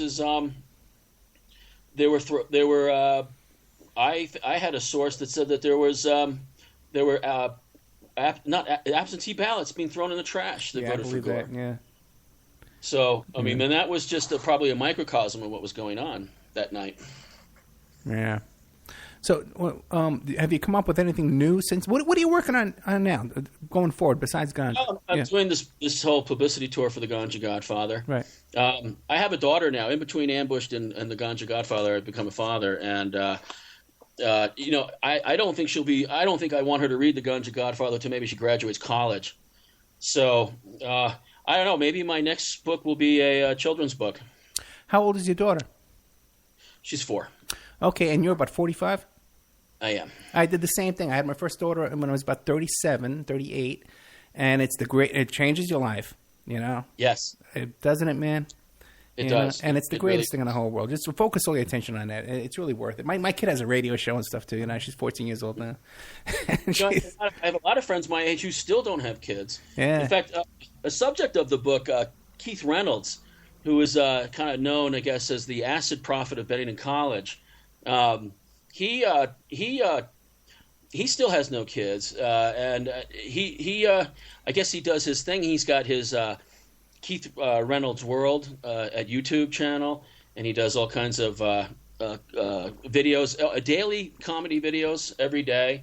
And he's actually been helping me with the social media promotion of the book, and which you can actually you can buy the Ganja Godfather and Ambushed through Amazon.com as well as Trineday.com, and you can also go to my website ganjagodfather.page.tl.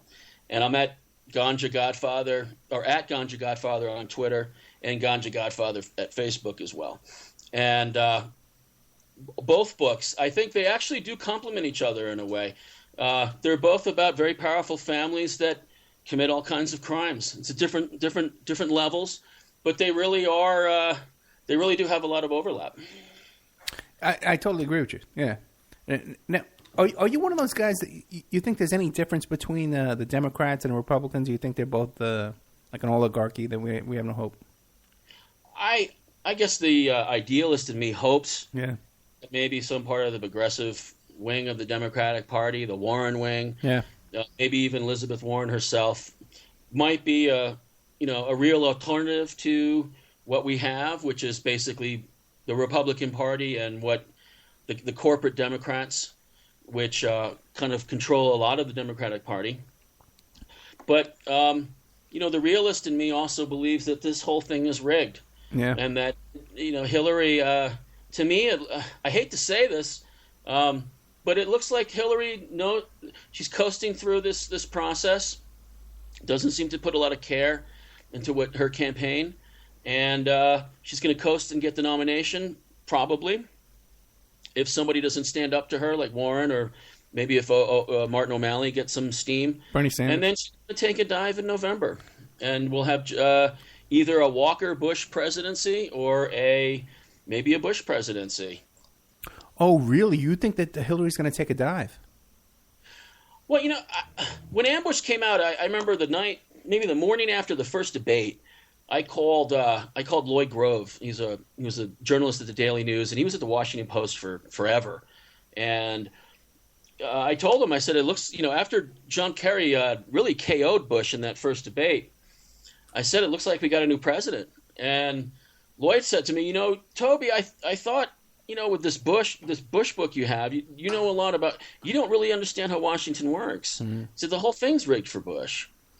And it kind of, after Election Day, it dawned on me what he said, that these elections are really just kind of bread and circuses shows from ancient Rome.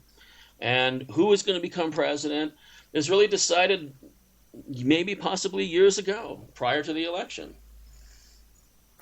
Yeah, I would agree with that. And what did you come up with the Clintons and their connections again with drug dealing? Because if Clinton was the governor of Arkansas and the attorney general of Arkansas, while all that Mena Airport stuff was going on, he had to have had dealings with the Bushes, right? Well, I know this from personal interaction with the Bush family, contacts, and people when I was researching Ambushed, Julie Michael Dannenhauer.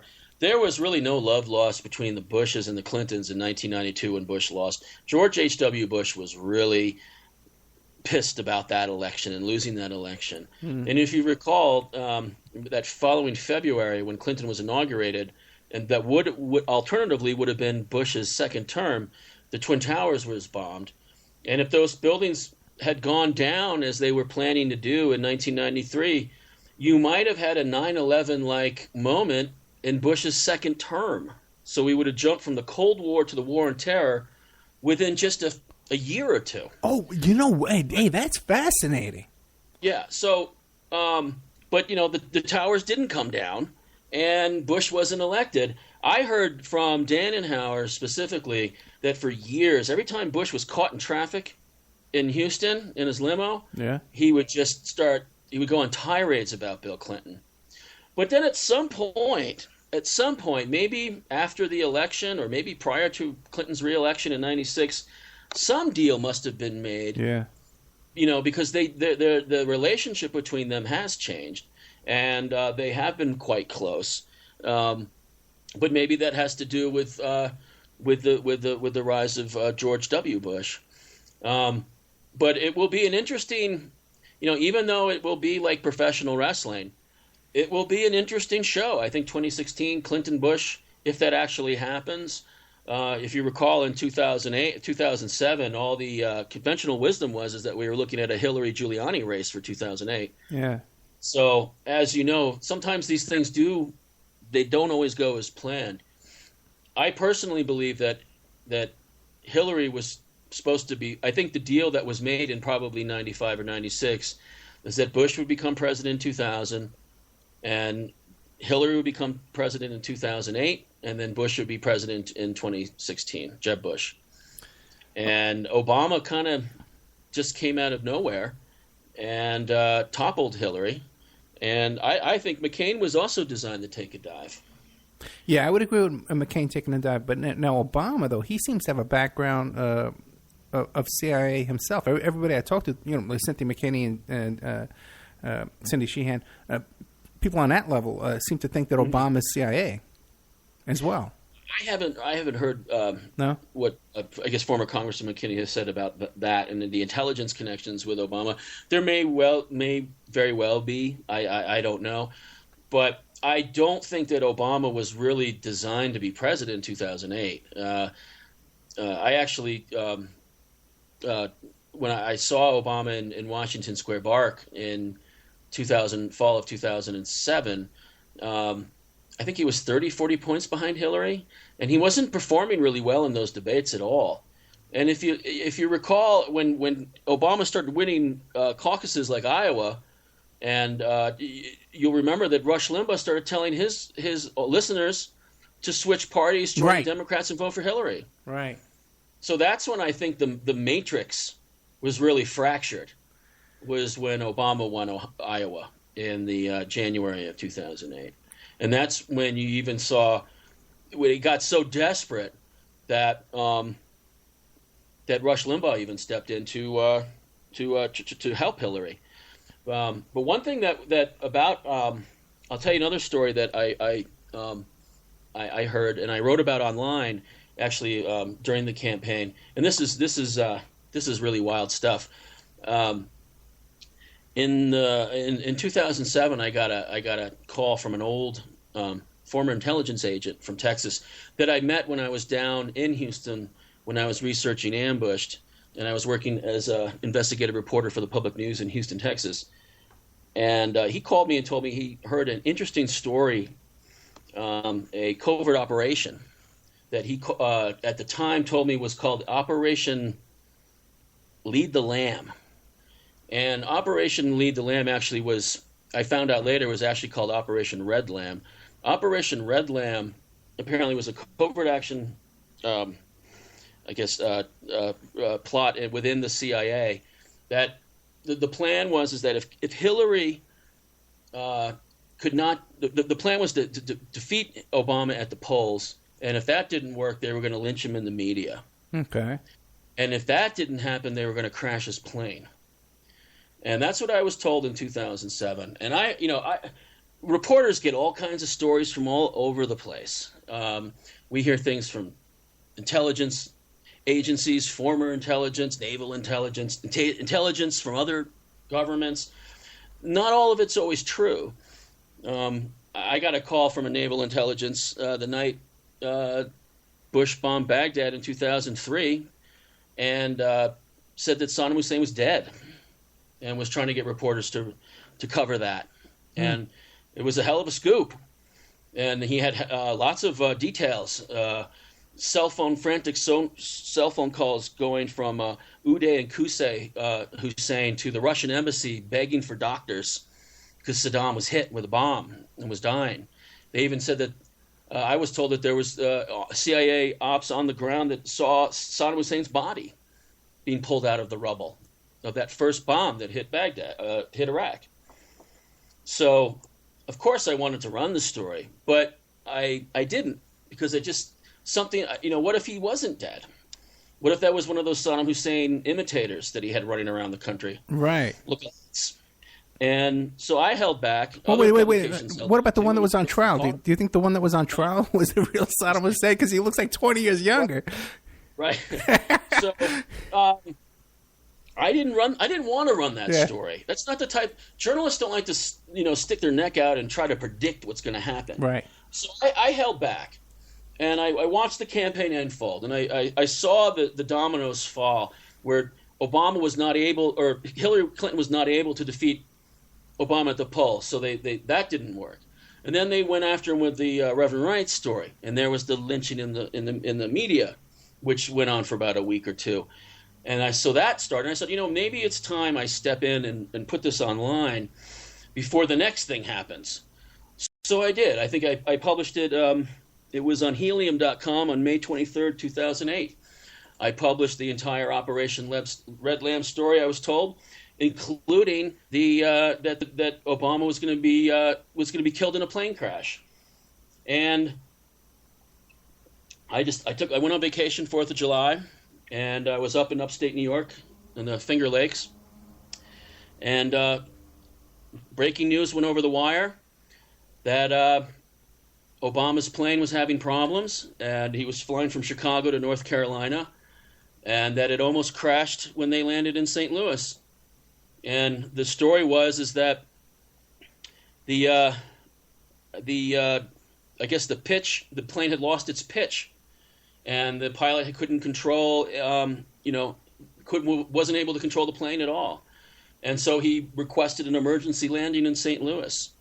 And he radioed St. Louis and said, "We have a real emergency here. We need you to clear a landing strip. We're coming in hard. And this is an emergency. We need fire engines and ambulances." And they also requested the longest landing tarmac they could have. And he also said, by the way, I have Senator Obama and his entire presidential campaign and press corps in the plane with me. And it landed. What happened was maybe a few hundred feet before they were going to land, the plane suddenly regained its pitch, and it was able to land. And what they found out later was that the parachute that normally, I guess, in this particular Boeing aircraft that would deploy when a plane lands had burst open when they took off. Oh, really? And it was also reported that they somehow the wires or all the mechanisms, steering mechanisms of the plane, the cables were all wrapped around that parachute before it expanded. So when it expanded, the plane lost control. Somehow, I guess when they were landing, it must have deflated as it inflated when they went up. As they were descending, it deflated, so the plane was able to regain control. But the FBI even concluded to reporters that something suspicious was happening, and it never really went that far after that. But I think that at that point they couldn't do it. There was nothing they could do. You only get one shot at something like that. Yeah. I mean, you could imagine if there was a second plane crash incident. But I also, a member of military intelligence told me. Let me interrupt you real quick because we're coming toward the end of the show. We got 3 minutes, but we're going to drop a couple of stations. But the show goes on. We do like another hour if you want to take some calls and stuff. You want to hang out? Absolutely. Oh, thank you, man. I love you. Okay, but now you're absolutely right. There's no way that parachute thing could be an accident. Oh no, yeah, absolutely. And in fact, the Brian Ross of ABC News, he discovered and broke in August of 2008 that the aviation agency covered up the fact that this was a real emergency. Wow. They kind of downplayed. The FAA actually downplayed it that day and said it was just a minor problem with the plane. So it was a pretty remarkable story, and it was really the only time I've ever, as a journalist, was able to report about something before it happened. And I'm pretty proud of that story. Okay, we're down to the last 2 minutes, so we're going to drop 2 stations, but we'll be all over Europe and on Spreaker and iHeart and everywhere. Now, what about if people want to get a hold of you, find your book, find your website, tell them. Right. Amazon.com, you can buy Ganja Godfather and Ambush. You can also go to Trineday.com and purchase a copy there. You can go to my website, ganjagodfather.page.tl, and you can go. My email is ganjagodfather at gmail.com. I'm on Twitter at ganjagodfather, and I think you can even buy Ganja Godfather at Walmart.com, and you can buy it at selected Walmarts. By the way, Ganja Godfather, you sent me a book. Your publicist sent me a book. There's a lot of pictures in there and stuff. It's a really cool book, I can definitely recommend it. It's a really cool book. Very well done. I like everything about it. So we're going to be down. We're going to be taking a break here. We have with us tonight Toby Rogers. Fascinating guy. If you want to call in, you can call in at 702-605-4894. Or you can Skype in at ed.opperman. We're going to be dropping PSN and Talk Superstation. Guys, thank you so much. Angel, thank you so much for all your help with the technical stuff. Logging in last night and helping me out from PSN. We love you guys. And next week we have coming up Marilyn Monroe show about the murder of Marilyn Monroe. Okay, that's going to be a big show next week. Hey, guys, too, Talk Superstation is going to be on, too. We're on there on Saturday afternoons at 10 a.m. They play a replay. Guys, don't forget the, the members section. We got this brand new members section, okay, with all great new shows. Dennis Hoff is in there. I did a show about the shooting in San Diego, the first school shooting way back in 1979. Okay, well, we're off the air. All right, guys, we'll be right back after these messages with more of Toby Rogers. Guys, we love you over there at Talk Superstation and PSN. Okay. Hey, by the way, Toby, everyone can hear you when you're doing your when we're on the break. Okay. So I'm gonna play. I know. Try to keep quiet. Yeah, try and mute up over there because I don't know what you're doing over there with an iron lung or what you got going on. Potato chips. We hear everything, man. All the breathing. So anyway, the dog is groaning in the hallway. I'll go let her out for a second. All right, brother. 5 minutes. Okay. Talk to you soon. All right. And now a word from our sponsors. We are listener sponsored, and we appreciate your donations. If you like the show, please visit OppermanReport.com and click on the donate button. Or you can donate directly through PayPal at OppermanReport@gmail.com. We have Mike Ray of InfinityHomePlans.com. He's the host of Parlay over at CJ Mars Radio, Thursday evenings, 8 p.m. Eastern Standard Time. If you need custom home designs, stock plans, or 3D work, he's your one-stop shop for home design and drafting needs. Mike Ray at InfinityHomePlans.com. At InfinityHomePlans.com. If you're looking for essential oils, stop by and check out Essentially Tammy on Facebook. She is Young Living Essential Oils Independent Distributor. Now, these are 100% therapeutic grade oils. They help support the body's natural functions. You can visit her website posted on Essentially Tammy to see the current deals, or email at JocoTammy, JoCaTami @yahoo.com, or call 352-239-8546. 352-239-8546.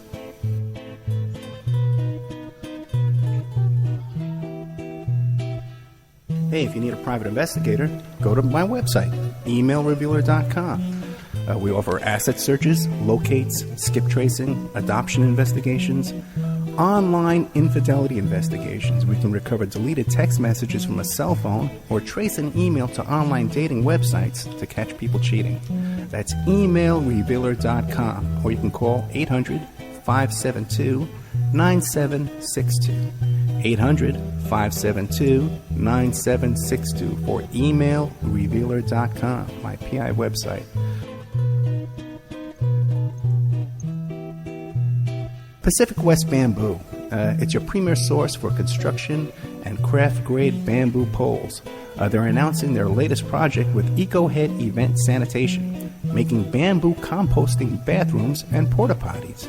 Their first display will be at the Lucidity Festival in Santa Ynez, California, April 11th to the 13th. Come by and say hi and see what you can build with bamboo. Contact them for any kind of event planning, display building. If you need construction-grade or craft-grade bamboo products, call Amanda at 503-839-8126, 503-839-8126, or visit PacificWestBamboo.com, their brand new website. We're also sponsored by the New World Mexican Women. This is a rural Mexican craft women's cooperative. They are traditional makers of fine handcrafted, authentic jewelry. They use beautiful stone mosaics and Pacific blue Abilene inlay. They have a wonderful book of love letters written to their men in the United States, begging them to return to their families in Mexico.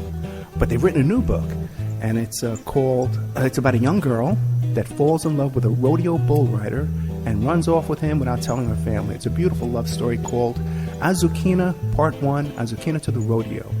You can find their books and jewelry by clicking on their banner ad at OppermanReport.com or by Googling New World Mexican Women.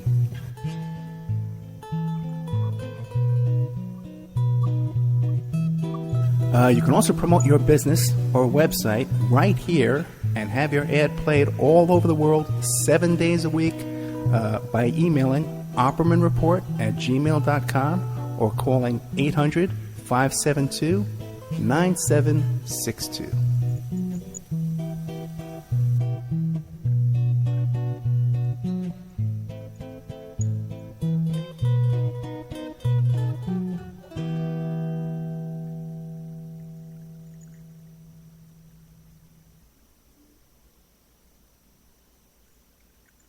Welcome back to the Opperman Report After Show. I'm your host, Private Investigator Ed Opperman. This show is brought to you by Audible.com. Go to audibletrial.com/Opperman Report.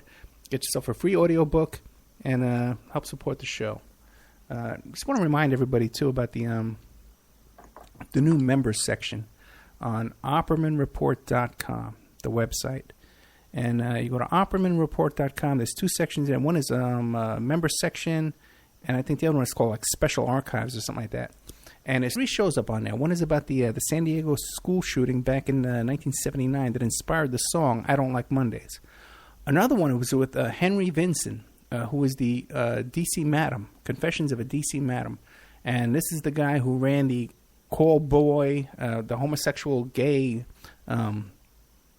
escort service back in the 80s, back there, fascinating guy. Then we have another show on there with Kelly Banansky, fascinating woman who, oh my God, she was pen pals with Richard Ramirez, and she was also pen pals with Drew Peterson, and had a friend who was fascinated that Richard Ramirez, the Night Stalker, was sending her letters and stuff like that, and this guy was a Satanist himself. This guy she was friends with, he lived in a garage with his parents in his parents' home. He had no kitchen, he had no bathroom, but he lived in his garage. And he went and he brought this woman back to his garage. He killed her, dismembered her in buckets, took her in the backyard, cooked her up, and ate her. Incredible story. No one's talked to this woman. Now, this woman has no one else is interviewing this woman. And I got to tell you, man, if you could sit there and listen to this story and not be fascinated, man, you're not you're not in the same category as me. This is a fascinating story. We got a whole bunch of stuff coming up too as well. With we got Dennis Hoff that'll be up on there soon. We talked about it's not the average Dennis Hoff from the Bunny Ranch interview that you hear. Okay, we talk about stuff with like Scott Thorson. We talk about Heidi Fleiss. We talk about Jack Gordon. Jack Gordon, if you don't know, he was married to LaToya Jackson. But he owned all these massage parlors, and all his partners wound up dead. And then he gave a bribe to Harry Reid, and then there was a bomb placed on Harry Reid's wife's car. It was traced back to Jack Gordon. Fascinating guy. So this is the kind of stuff that me and Dennis Hoff are talking about. We talk about stuff that's not the average conversation with Dennis Hoff. We did an extra half hour with Arnie Lerma from last week. That's up in the archives. It'll be up in the archives by tomorrow, as soon as we get that up and going for you. I'm doing a show this weekend on Paul is Dead, about Paul McCartney and about the whole theory about how Paul McCartney was swapped out in the Beatles. That's going up. What else do we have going up? We have a lot of stuff, too. We're doing another couple of West Memphis 3 shows. We're talking to Freeway Ricky Ross. Oh, boy, there's so much. But anyway, get in on the ground floor now with the Opperman Report archive section with the membership there. Get in there, too. And if you notice, too, now that we have that kind of funding coming in the OppermanReport.com member section, I'm able to do more shows during the week. And like last Saturday, I did a show with William Ramsey about the West Memphis 3. Brand new, groundbreaking information about Damien Eccles being a member of the OTO, the Aleister Crowley group, where the actual they named a library after him. This information has been suppressed for years. He's been denying this for years. But we got this. Not me. William Ramsey did, but I got it on the air. So check that out, too. That's available on Opperman Report YouTube channel and our Spreaker channel and iHeartRadio. Anyway, we're joined by good old Mike Gray, who was from the host of Parlay. And Mike, you got some questions for our guest, Toby Rogers? Oh, yeah. Hey, Ed. How you doing? How are you, Mike? Hi, Roger. I mean, Toby. Toby. Hey, Mike. How are you? Yeah. Regarding Reagan's assassination, did you know that was it Chapman or Hinckley that shot Reagan? I always get those two confused. Hinckley. Hinckley. Well, they happened almost right around the same time. Yeah. Chapman was John Lennon's assassin, and Hinckley was Ronald Reagan's. Okay, now Hinckley. Now his family, weren't they friends of the Bushes? They were. Okay, and didn't Neil Bush have lunch 2 weeks prior with Hinckley's brother? He did. Yes, he did. Okay, right. And so who stood to gain the most from Ronald Reagan being killed? Jodie Foster. I know. And there you have a skull and bones connection with Jodie Foster going to Yale. Yeah, right. The answer is not Alexander Haig. Yeah. Right. Just what Haig believed at the time. Yeah, that's right. And remember when that happened? Remember he press conference and said he's in charge? Yeah. Well, and also remember when that happened? They had pictures of Bush not wanting to sit behind Reagan's desk, so they had a little second desk, and they were like answering phones, all three of them, like the Three Stooges. Huh. You know what? I forgot about that picture. Yeah. Right. Was that from '81 after the assassination, or was that the '85 shot when Ronald Reagan had to went under for surgery and George H.W. No. Right after he got assassinated, okay? And Haig took, I guess Haig said I'm in charge. But then Bush, they said, I guess Baker stepped in, and said, no, it's Bush. They had a little desk. They didn't want to have pictures of Bush sitting in the Oval Office behind the main desk. So they put this little side desk, right? I see. And Bush and I think Baker and another guy were on the phone with pictures going, taking phone calls. And it was funny. They were kind of stepping over each other. Wow. Yeah. Yeah, fascinating. But let me ask you a question, Toby, real quick. Do you think that Obama was like a monkey wrench and that it wasn't planned to put him in? I honestly don't believe Obama was really designed to be president, although I guess after the plane crash thing fell through after what we just discussed in the prior hour, I think there was nothing else they could do at that point. You know, there was even talk about the Republicans trying to steal 2008, little shenanigans going on in Virginia that day, and a lot of people were worried that maybe the Republicans were going to steal that election too. But I think the election was so overwhelmingly for Obama in 2008 that there was just no way. You know, stealing elections really only works when it's a very close election, not when it's a landslide. So now when you saw Obama running, did part of you say, man, I kind of support this guy? I got to tell you, I thought he was a really cool guy. You know, he not me. walked around with a CVS bag. You know, like he just went into CVS.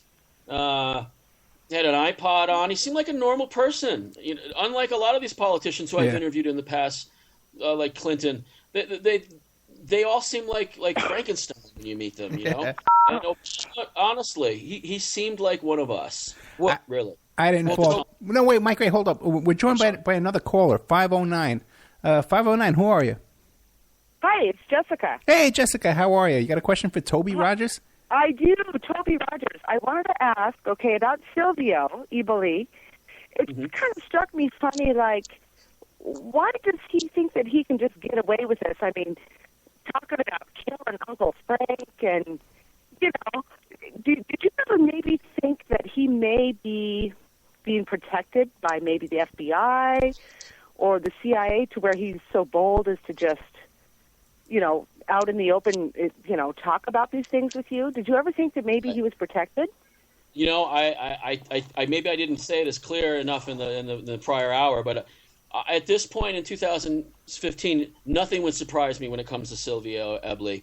But to answer your question, Jessica, as to why he decided to let me invite me into the criminal underworld of New York City and do a profile on him or a book about him, I believe he's blinded by pure narcissism. That's my guess, and that I don't think the consequences of what's happened has really hit him yet. Huh. And or maybe he's infallible, as you just right. Toby, let me ask you a question here, because I don't know. I know for a fact, and again, with the Genovese family, that a lot of these guys, big names in that family, okay, and I know for a fact that what would happen is the FBI would pull up in front of their house, they would get in the car with the FBI agents, drive around, and have a free talk and gossip about what's going on here, going on there, and they would give information to the FBI. Do you know about that? Exactly. Well, the FBI, the federal government, and the mafia have had a long outstanding relationship that goes back decades, all the way back to World War II, when Lucky Luciano was in upstate New York in prison, and Pearl Harbor happened. Naval intelligence contacted Meyer Lansky, and through Lansky, they arranged a deal with Lucky Luciano to have all intelligence about the ports in New York to be given to Navy intelligence in real time, and also to prevent dock workers' strikes going on during the war on the East Coast. And so when that deal was arranged, after the war, Lucky Luciano was deported to Italy because he was not an American citizen, and that was the deal that was arranged. So he was let out of jail and sent back to Italy. He ended up living in Sicily for a while. He tried to sneak back in through Cuba a couple of times and was caught, and he gave up. But Vito Genovese also, he was on the run for murder charges in New York. He went back to Naples, but then when he was in Naples, he ended up becoming a liaison officer for the military bases there. And they decided to extradite him back to New York for murder after they caught him stealing flour, sugar, and vehicles and weapons from the base. When they got him back to New York, he ended up killing all the witnesses, including one that was in protective custody with the police under the district attorney. They poisoned his gallstone medication, and when they did an autopsy, they found out that he had enough poison in him to kill 8 horses. So, and then also after 9/11, the CIA had a relationship with the mob in terms of getting information that they're hearing on the streets, the chatter that they hear. The FBI and different agencies of the federal government was in constant contact with the FBI. You know, where drugs are coming in, are they coming in from Pakistan, this type of thing. So it may be very well that Silvio is embedded within the government. Yeah, and you know, that first 9/11 bombing, it was the Anellos, Gotti's, Victoria Gotti's husband, who got that contract to remove all that steel and stuff from the first all the demolition from the first World Trade Center bombing. Right. Well, it's it's a small world, I guess. They also the mafia was involved in certain aspects of the Kennedy assassination. Yeah, I was going to ask about Kennedy. Go ahead. What do you got on that? Well, Tommy Eboli actually was kind of one of the very earliest, although I heard Bobby Kennedy was really the first. Tommy Eboli was one of the earliest Kennedy assassination buffs and was heard a lot of things while he was acting boss for the Genovese crime family while Vito Genovese was in jail at that time in 1963. And what Tommy Eboli told family is that John F. Kennedy was killed, the fatal blow where the head explodes in the Zapruder film, was actually shot by a Secret Service agent in the follow-up car to the presidential motorcade. And I was told by several members of the Eboli family about Tommy's assertion. And just for the sake of argument, I started to read the Warren Commission reports, all the volumes, and there was some kind of interesting little tidbits in there that kind of pointed to what Tommy was asserting. And I think the thing that really tipped the scales for me in terms of publishing this material is the fact that there were two different types of bullets used in the assassination. The first bullet, which came from this Texas School Book Depository, which was a bolt rifle action bullet that kind of just went right through Kennedy and then right through Connolly, and they found on a Parkland Memorial stretcher in the hospital in I guess a few maybe an hour or two after they brought Connolly and Kennedy into the emergency room. And the second bullet was exploded on impact in Kennedy's head, and where the autopsy report claims there were 30 to 40 fragments of bullet in Kennedy's brain. And so one was a bolt action rifle bullet, and one was a exploding bullet. And coincidentally, there was a Secret Service agent wielding an AR-15 in the follow-up car. There's a picture of him in Daley Plaza that afternoon, and the AR-15 shoots explodable bullets. So I started to really think maybe Tommy Eboli's assertion that the Secret Service was involved was really plausible.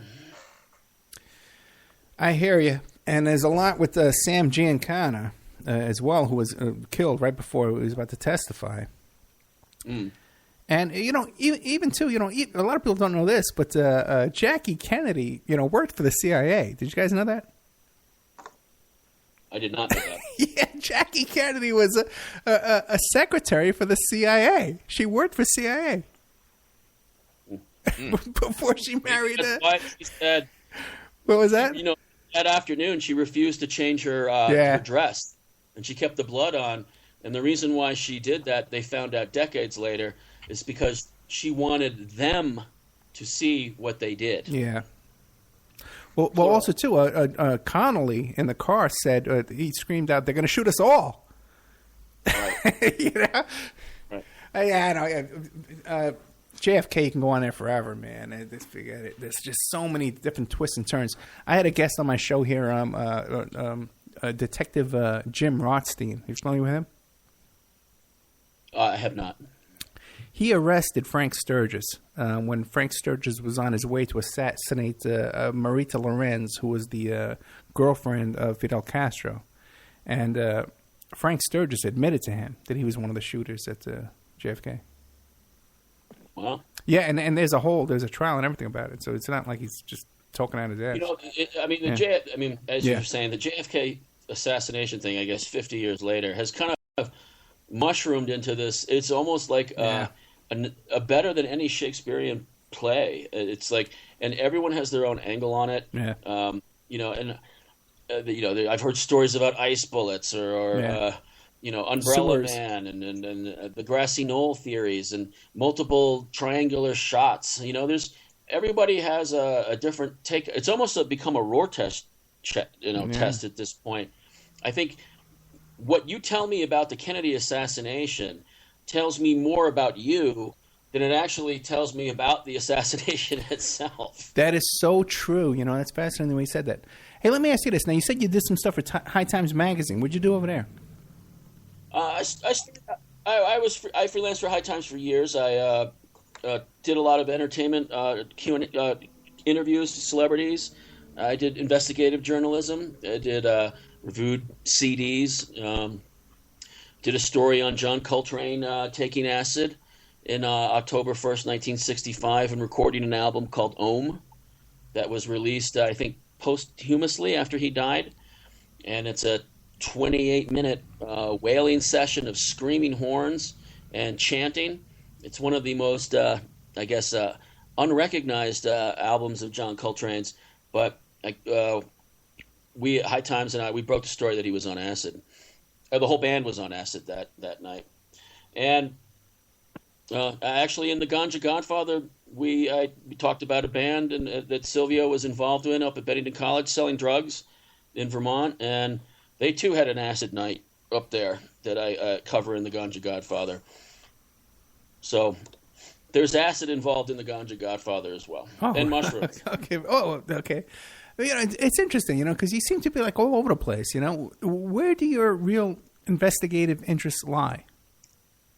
It's an old cliche, but it's true. A lot of times these stories find you. Yeah. You don't go out looking for it. I actually was very. I wanted to do the Obama plane crash story into a book that we just discussed, but the Silvio approached me just around the same time, and I decided to shift gears and do something different. So, Rogers, can I ask you a question? I'm sorry? I'm sorry. Toby, I have a quick couple of questions, if you don't mind, about Silvio. Sure. Who's this? Has he read your book? Yes. He read a PDF. He actually, I'll give your listeners a scoop. He actually edited the book. Oh. We had a deal. One of the deals we made in order to get this book published is that he would have the final say on what goes in it. And that was, he actually, there were things that were taken out or rearranged that he didn't like. Okay. And so, yeah, he's read it. He likes it. He's proud of it. Wait a second. Wait. Toby, you're saying that he has a PDF copy? I have a paperback copy, and he only has a PDF copy? I'm sure he has a hard copy now, but he was reading PDFs. He was reading the early drafts before it went to print. Okay. Is he worried about the IRS going after him? I never discussed the IRS with him, to be honest. I think he has cover. He has front businesses for that. Yeah. Oh, okay. And they do the also, does Silvio smoke pot? Is he a connoisseur, you think, or? Yes. Yeah. I think in this day and age, it's kind of like a wine dealer not knowing what his wines taste like. You really need to know your product, right? Like any businessman. So yes, the answer is. But you want to know what? Don't. If you're really good around pot, you don't even have to smoke it. You can look at it and you can smell it, and you can tell if it's good or not. Really? Oh yeah, you don't have to smoke it. Yeah. That's a new one. I always thought tasting was part of that equation. Nah, you can tell by the smell. That's what I hear anyway. Well, the problem with that, though, I think, is that a lot of these dealers, especially the low-level guys, they'll spray perfume on their bud. One, to make it have more weight, but also to give it a great smell. Does anybody know these days what's going on in New York as far as the legalization? Is there any kind of medical legalization or recreational in New York Yeah, yet? well, Andrew Cuomo recently used, I guess, some kind of loophole in an old law from 1980, allowing some of the most extreme patients, like you practically have to be dying to be able to grow 2 or 3 plants of swag in your window or something like that. It's really one of the weakest, lamest medical marijuana laws in New York. But that's really, according to Andrew Cuomo, that's really all he can do legally. And that the legislature really needs to, get it together and get a bill. There was recently a bill entered into the Albany legislature, and I'm assuming it was voted down. New York will probably be the last state in the union to legalize marijuana because I'm sure it will be. Yeah. Because I think there's just so much intertwined stuff. Yeah. There's so much economic interest in its illegality, but also. There's no referendums on the ballot in New York, so you can't vote on ballot issues. You can't vote to raise the tax or raise highway fares or anything like that. Everything is done through Albany, and as anyone from New York knows, as you do, Ed, Albany is probably the biggest cesspool of corruption in the world. No, I would tell you that Las Vegas is worse. Okay, because I can't. I think to differ. Oh. I'm willing to. I'll wage you that Albany's more corrupt than Vegas. Although maybe it's a close tie. Albany is really it's like dark matter in politics. Yeah. I know what you're talking about. In there ends up in jail. Right, and I came out of Staten Island. Okay. And I'm telling you, man, but Staten Island was more. I was in the club in Staten Island. Here in Vegas, it's because it's a smaller town, and the corruption and this dirty, the amount of money here is like astronomical. You can't even imagine. So I've never experienced anything like I have here in Vegas. But it's funny how you mentioned Andrew Cuomo and the Cuomo sons. Yeah. Because my friend, who was in the Genovese family, who introduced me to the Genovese family. He was friends with the Cuomo kids. Is that right? Yeah. That's so the guy who's governor right now of New York was buddies with these guys. I know for a fact. Yeah. Well, it doesn't surprise me. Of course it doesn't. I think there was. I believe it was Craig Unger. No. Please, I don't want to get my reporters mixed up. Yeah. Oh God, what's the guy?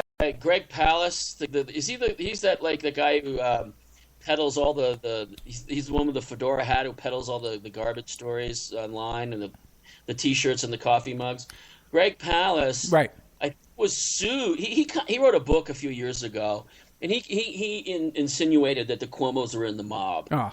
And I believe Mario Cuomo sued him and won in court. And I believe that book was, at least that section of the book was removed from the printing. Is Mario Cuomo still alive? He died. Okay. I think he died recently. Yeah. I think he died he died like right before Andrew Cuomo was sworn in for a second term. I think it was even that morning, if I recall. Oh, really? Yeah. When Geraldine Ferraro ran for vice president, I was friends with I went to school with her niece. Oh wow. Yeah, I know. Yeah, New York. Oh yeah, man. I went to school with the niece of Lou Albano, the old wrestling manager. Oh, get out of here! Very cool. Okay, that's cool. Yeah. Oh boy. Oh yeah. You know what? It's 7:30. Let's take a quick commercial break. We'll be right back after this with more of Toby Rogers' fascinating stories.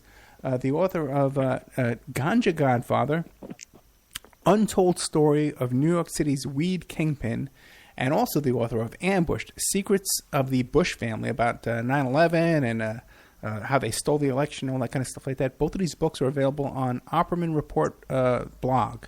Okay, so you can find it there. We'll be right back after these messages with more of Toby Rogers, and we have Mike Gray from Parlay, and good old Jessica Smith, right? Yep, that's right. That's your real name? That's what you use to check into a hotel? It is. It okay. is. All right. All right. We'll be right back after this.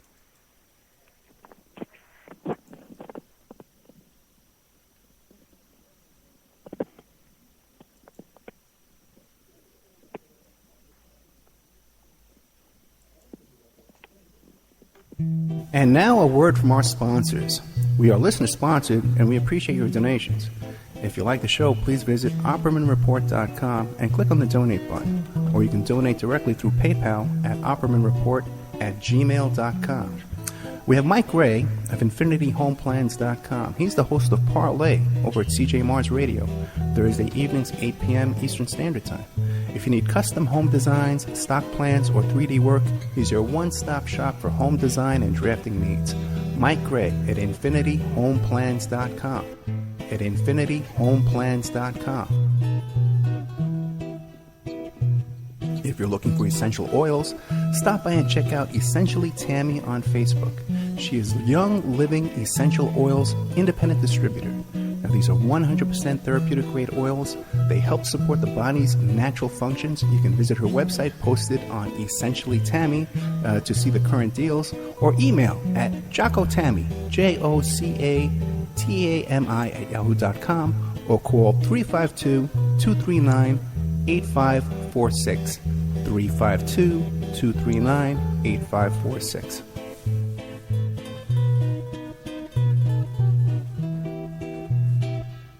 Hey, if you need a private investigator, go to my website, emailrevealer.com. We offer asset searches, locates, skip tracing, adoption investigations, online infidelity investigations. We can recover deleted text messages from a cell phone or trace an email to online dating websites to catch people cheating. That's emailrevealer.com, or you can call 800-572-9762. 800-572-9762 for emailrevealer.com, my PI website. Pacific West Bamboo. It's your premier source for construction and craft-grade bamboo poles. They're announcing their latest project with EcoHead Event Sanitation, making bamboo composting bathrooms and porta-potties. Their first display will be at the Lucidity Festival in Santa Ynez, California, April 11th to the 13th. Come by and say hi and see what you can build with bamboo. Contact them for any kind of event planning, display building. If you need construction grade or craft grade bamboo products, call Amanda at 503-839-8126, 503-839-8126, or visit PacificWestBamboo.com, their brand new website. We're also sponsored by the New World Mexican Women. This is a rural Mexican craft women's cooperative. They are traditional makers of fine handcrafted, authentic jewelry. They use beautiful stone mosaics and Pacific blue Abilene inlay. They have a wonderful book of love letters written to their men in the United States, begging them to return to their families in Mexico. But they've written a new book, and it's it's about a young girl that falls in love with a rodeo bull rider and runs off with him without telling her family. It's a beautiful love story called Azucena Part 1, Azucena to the Rodeo. You can find their books and jewelry by clicking on their banner ad at OppermanReport.com or by Googling New World Mexican Women.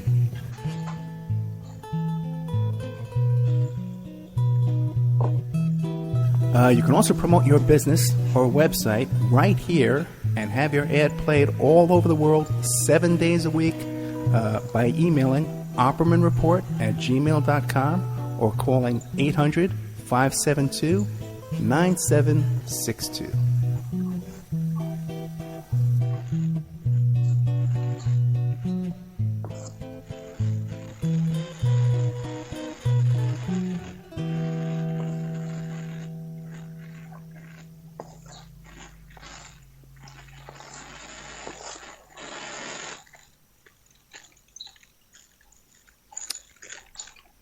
Welcome back to the Opperman Report.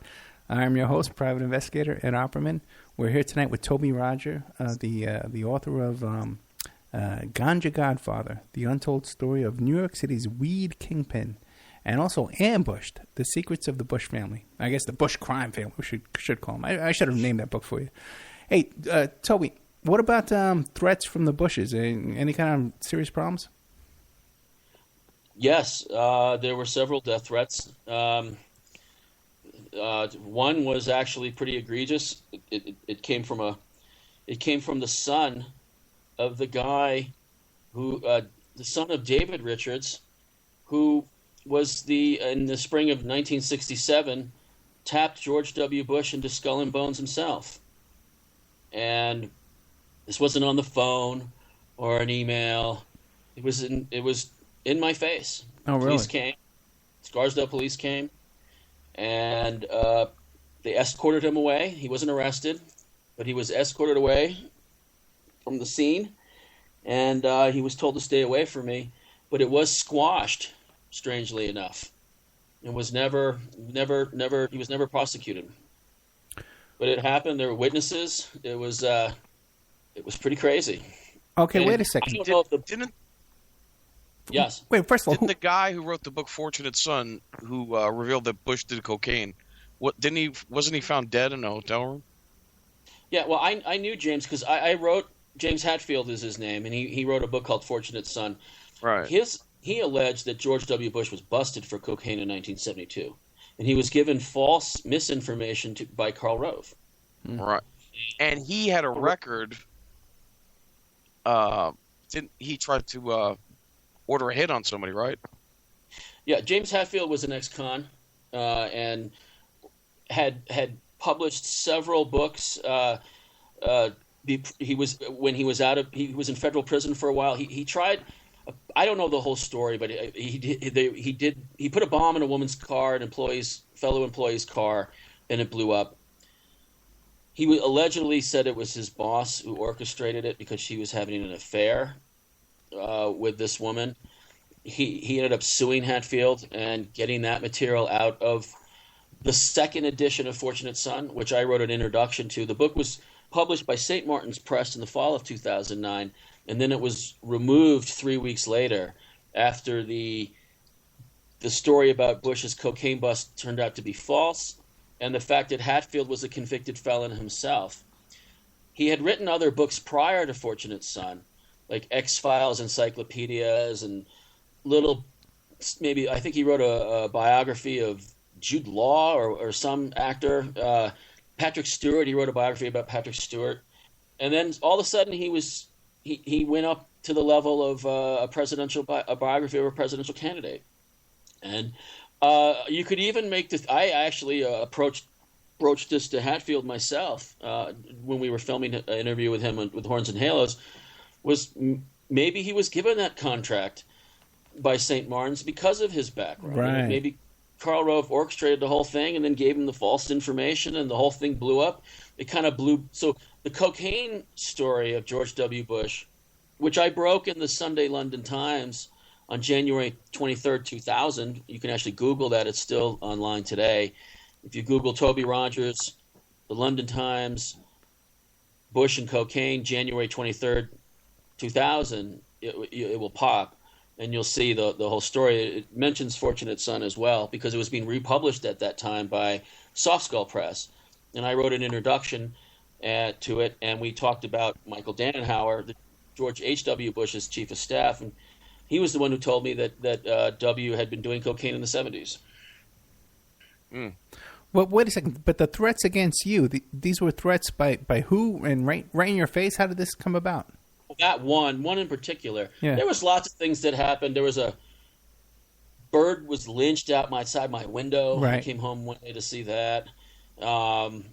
Weird letters would come in the mail, stuff like that. You might see something kind of strange when you're walking your dog, like a car speed off, But the most egregious one was what happened was I broke a story in Ambushed about and kind of indicated that the New York Times got the story wrong, that who tapped George W. Bush into Skull and Bones was really the scoop I had.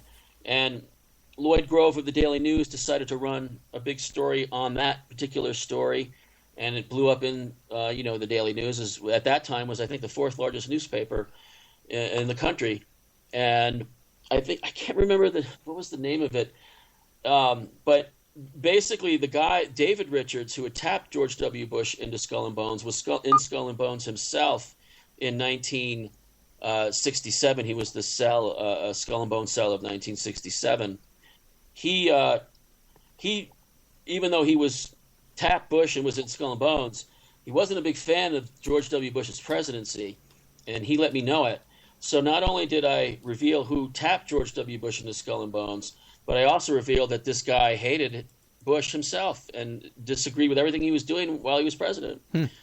So when that story happened, when that story was blown out in the Daily News and was also an ambush, then Skull and Bones called David Richards and told him to, quote, shut the F up. And I heard about that too, and I gave that to the Daily News, and they ran that story. And then David Richards' son came down and found me in Scarsdale and basically said I was a dead man. Where did he find you? Wow. I'm sorry? Where did he find you? At your house or where? Well, I knew the family. I grew up in Scarsdale, and he grew up in Scarsdale. And actually, my brother is good friends with this guy, so I kind of knew him indirectly. I understand. So it wasn't that hard. It wasn't that hard to find me. Do you think that during Bush's presidency, really Cheney was, Bush was just the front man for Cheney? Ronald Reagan, George W. Bush, I think the case maybe more so with Reagan than Bush, but maybe less so. I mean, it depends on what period you're talking about. I think Reagan was kind of more like really the mascot, like of Disney World, and then there was somebody who was CEO, probably George H.W. Bush. And I think obviously the case can be easily made that George W. Bush was chaperoned by Dick Cheney throughout his presidency. But I do believe that there were decisions made by George W. Bush that contradicted what Cheney wanted, particularly the fact that Cheney really wanted to invade Iran in the second term. And as stupid as George W. Bush is or pretends to be, he decided that after getting stung in Iraq, he wasn't going to start another one in Iran. Yeah. Right, just over ego, right? Because he didn't want to look bad. Did Maybe. you find it funny that Dick Cheney shoots his lawyer friend in the face, and then his lawyer friend almost dies, and then in the press conference he apologizes to Dick Cheney? Yes. That was a pretty remarkable PR moment, wasn't it? That the guy that Cheney shot in the face apologized. He apologized for being shot in the face. No, well, he gets shot in the face, and then supposedly it matriculates, the buckshot matriculates to his heart, and he has a heart attack. Oh, yeah. And he almost died. Right?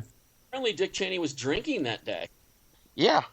And I think, technically speaking, probably should have been arrested for drinking and using you're not really supposed to be drinking and hunting, as far as I know.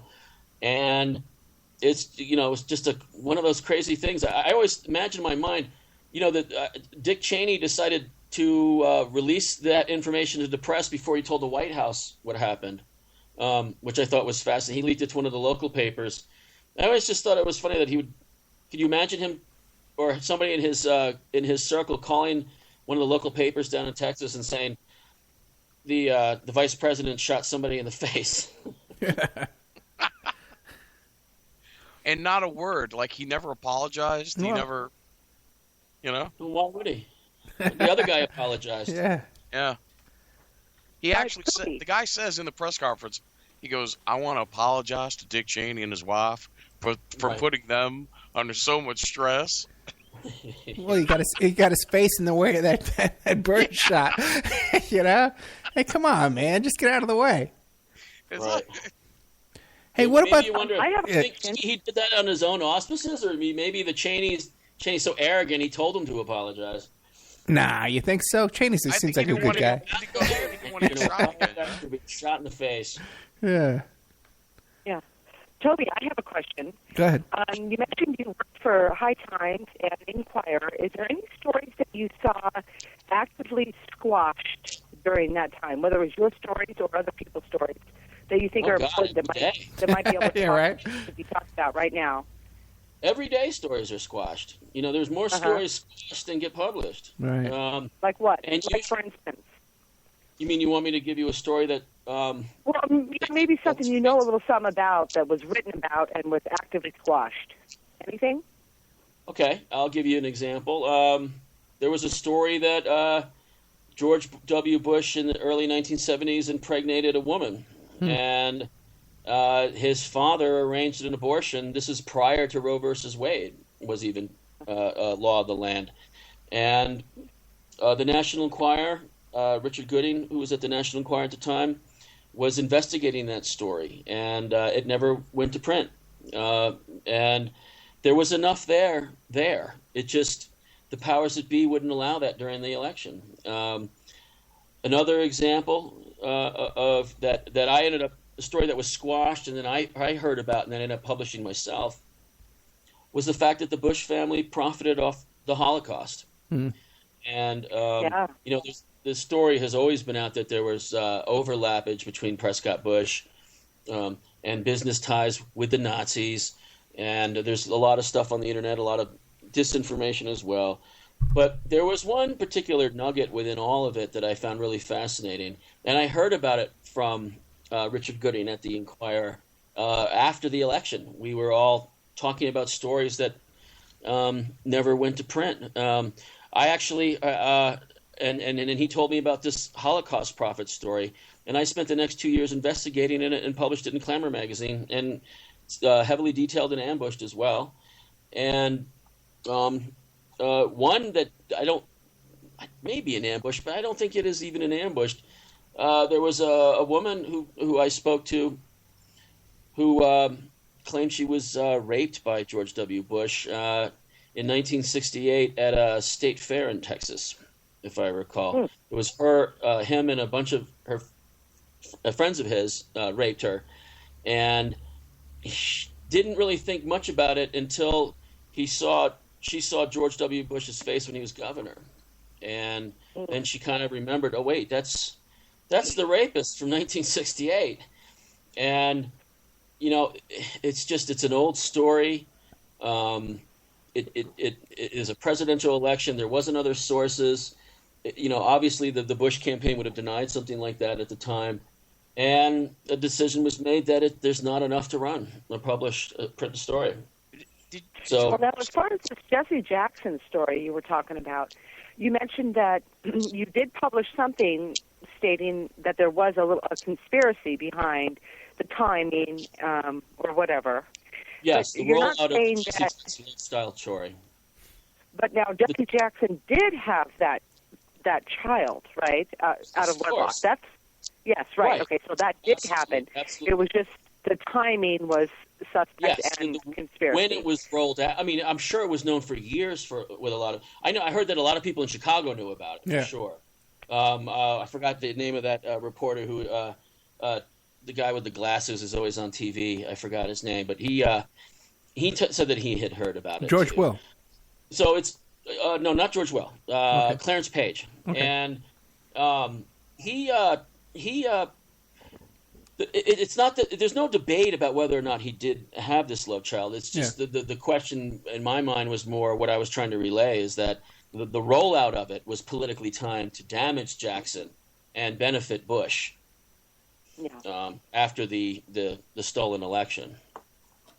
Right. So you can if you read Ambushed, I actually have long quotes of Jackson was on, like, I believe it was Good Morning America, comparing the stealing of the election in 2000 of the Bush family with, like, Milosevic in Yugoslavia, and he was making a pretty heavy case that this was a really really bad decision on the Supreme Court, as well as the exposing of what happened in Florida, which, if it wasn't so tight in Florida vote-wise, probably would have never happened. I mean, never would have been reported, you know. So it was only the closeness that the exposed the corruption down in Florida, that election. Any truth to? Have you ever got into this? That the rumor that George Bush got on an SR-71 and flew to Paris, concerning the Iranian hostages. Oh yeah. George W. Bush?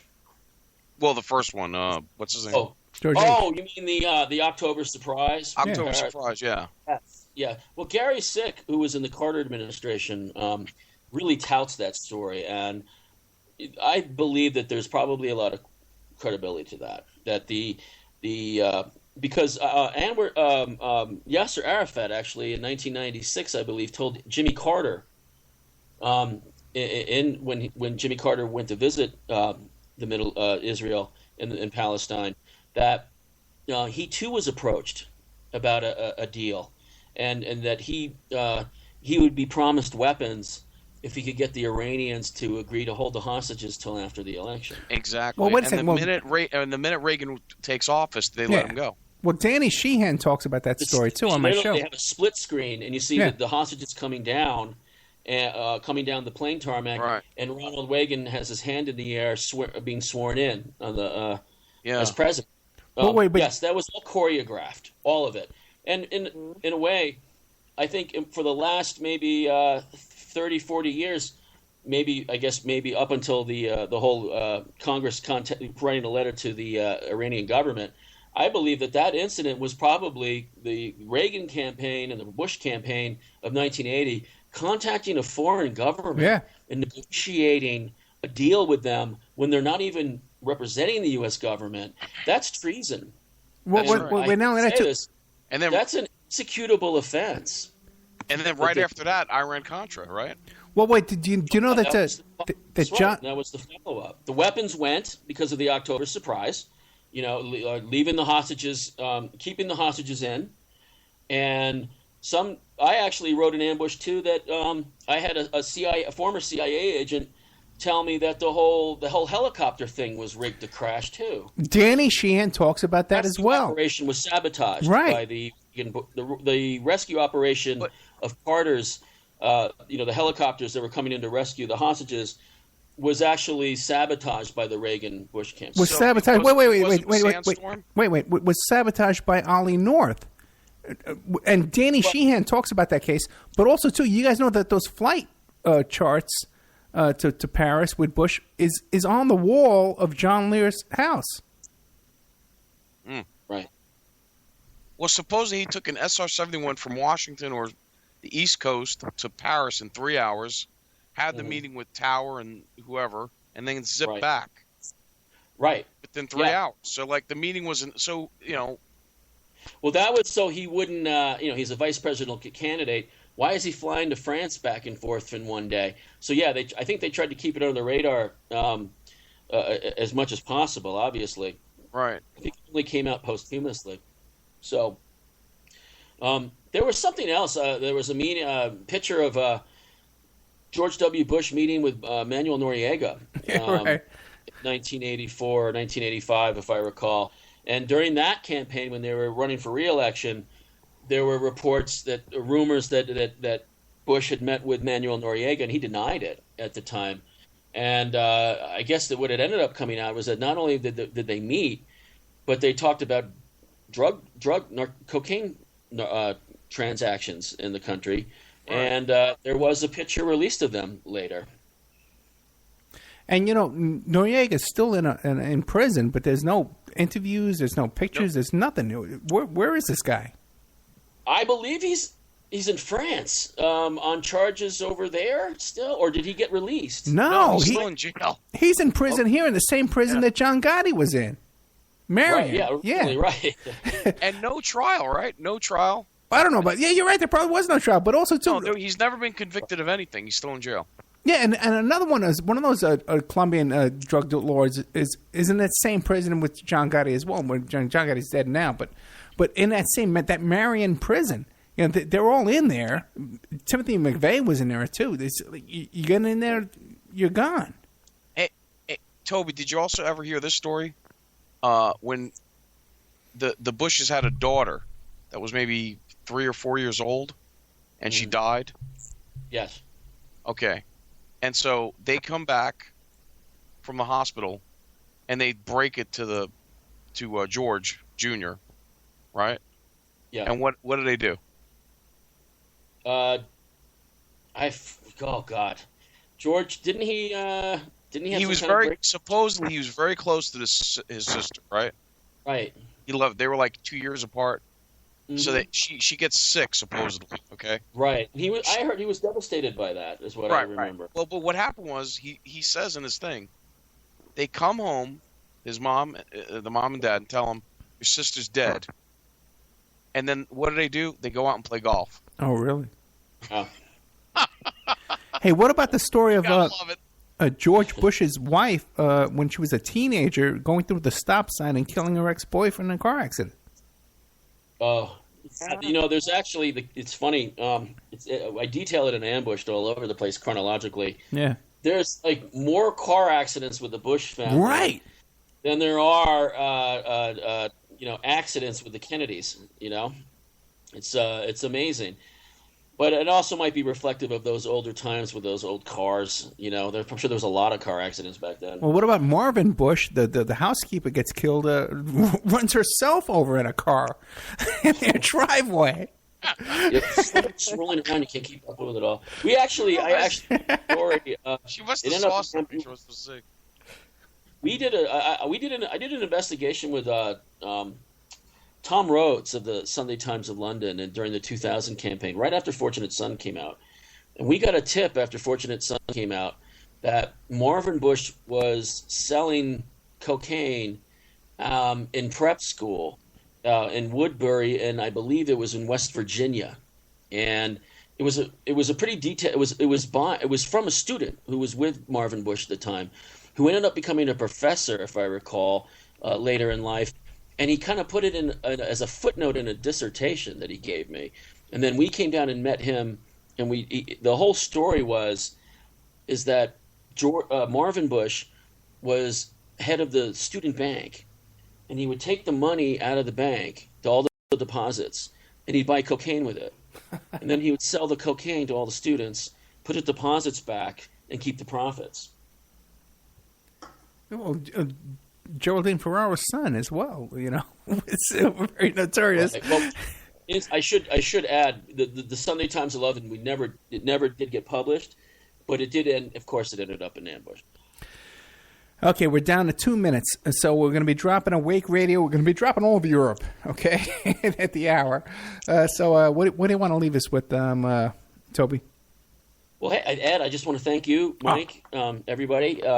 Thanks for having me on, and of course. You can reach me at, anyone can email me if you have questions or anything at ganja-godfather at gmail.com, as well as I'm at ganja-godfather on Twitter, ganja-godfather on Facebook. You can get the Ganja-Godfather and Ambushed at amazon.com, walmart.com, barnesandnoble.com, as well as Trineday.com, a publisher's website. And you can also get it at ganjagodfather.page.tl. You can reach me there as well. Oh, man. Great stuff. Toby, thank you so much for coming on, man. Thank you. We should do this again sometime. I'm thinking the same thing, man. We got to have you back. And there's a lot of stuff here we can get into. That's great stuff, man. Toby Rogers, man, author of Ganja Godfather, but also Ambushed, about the Bush crime family. Great stuff. Great guest, man. Toby, thank you so much for coming on. Mike Ray, thank you so much. Jessica Smith, thank you so much for the calls. You guys want to say anything, Toby, real quick? Just, hey, Ed, thank you. It's been I had a really great time. Thank you, man. We become friends with all our guests, so we'll be in touch, man. I'll be hitting you up for more stuff in the future. Trust me, man, all right? Great information. All right. Thank you very much. Good night, guys. Good night.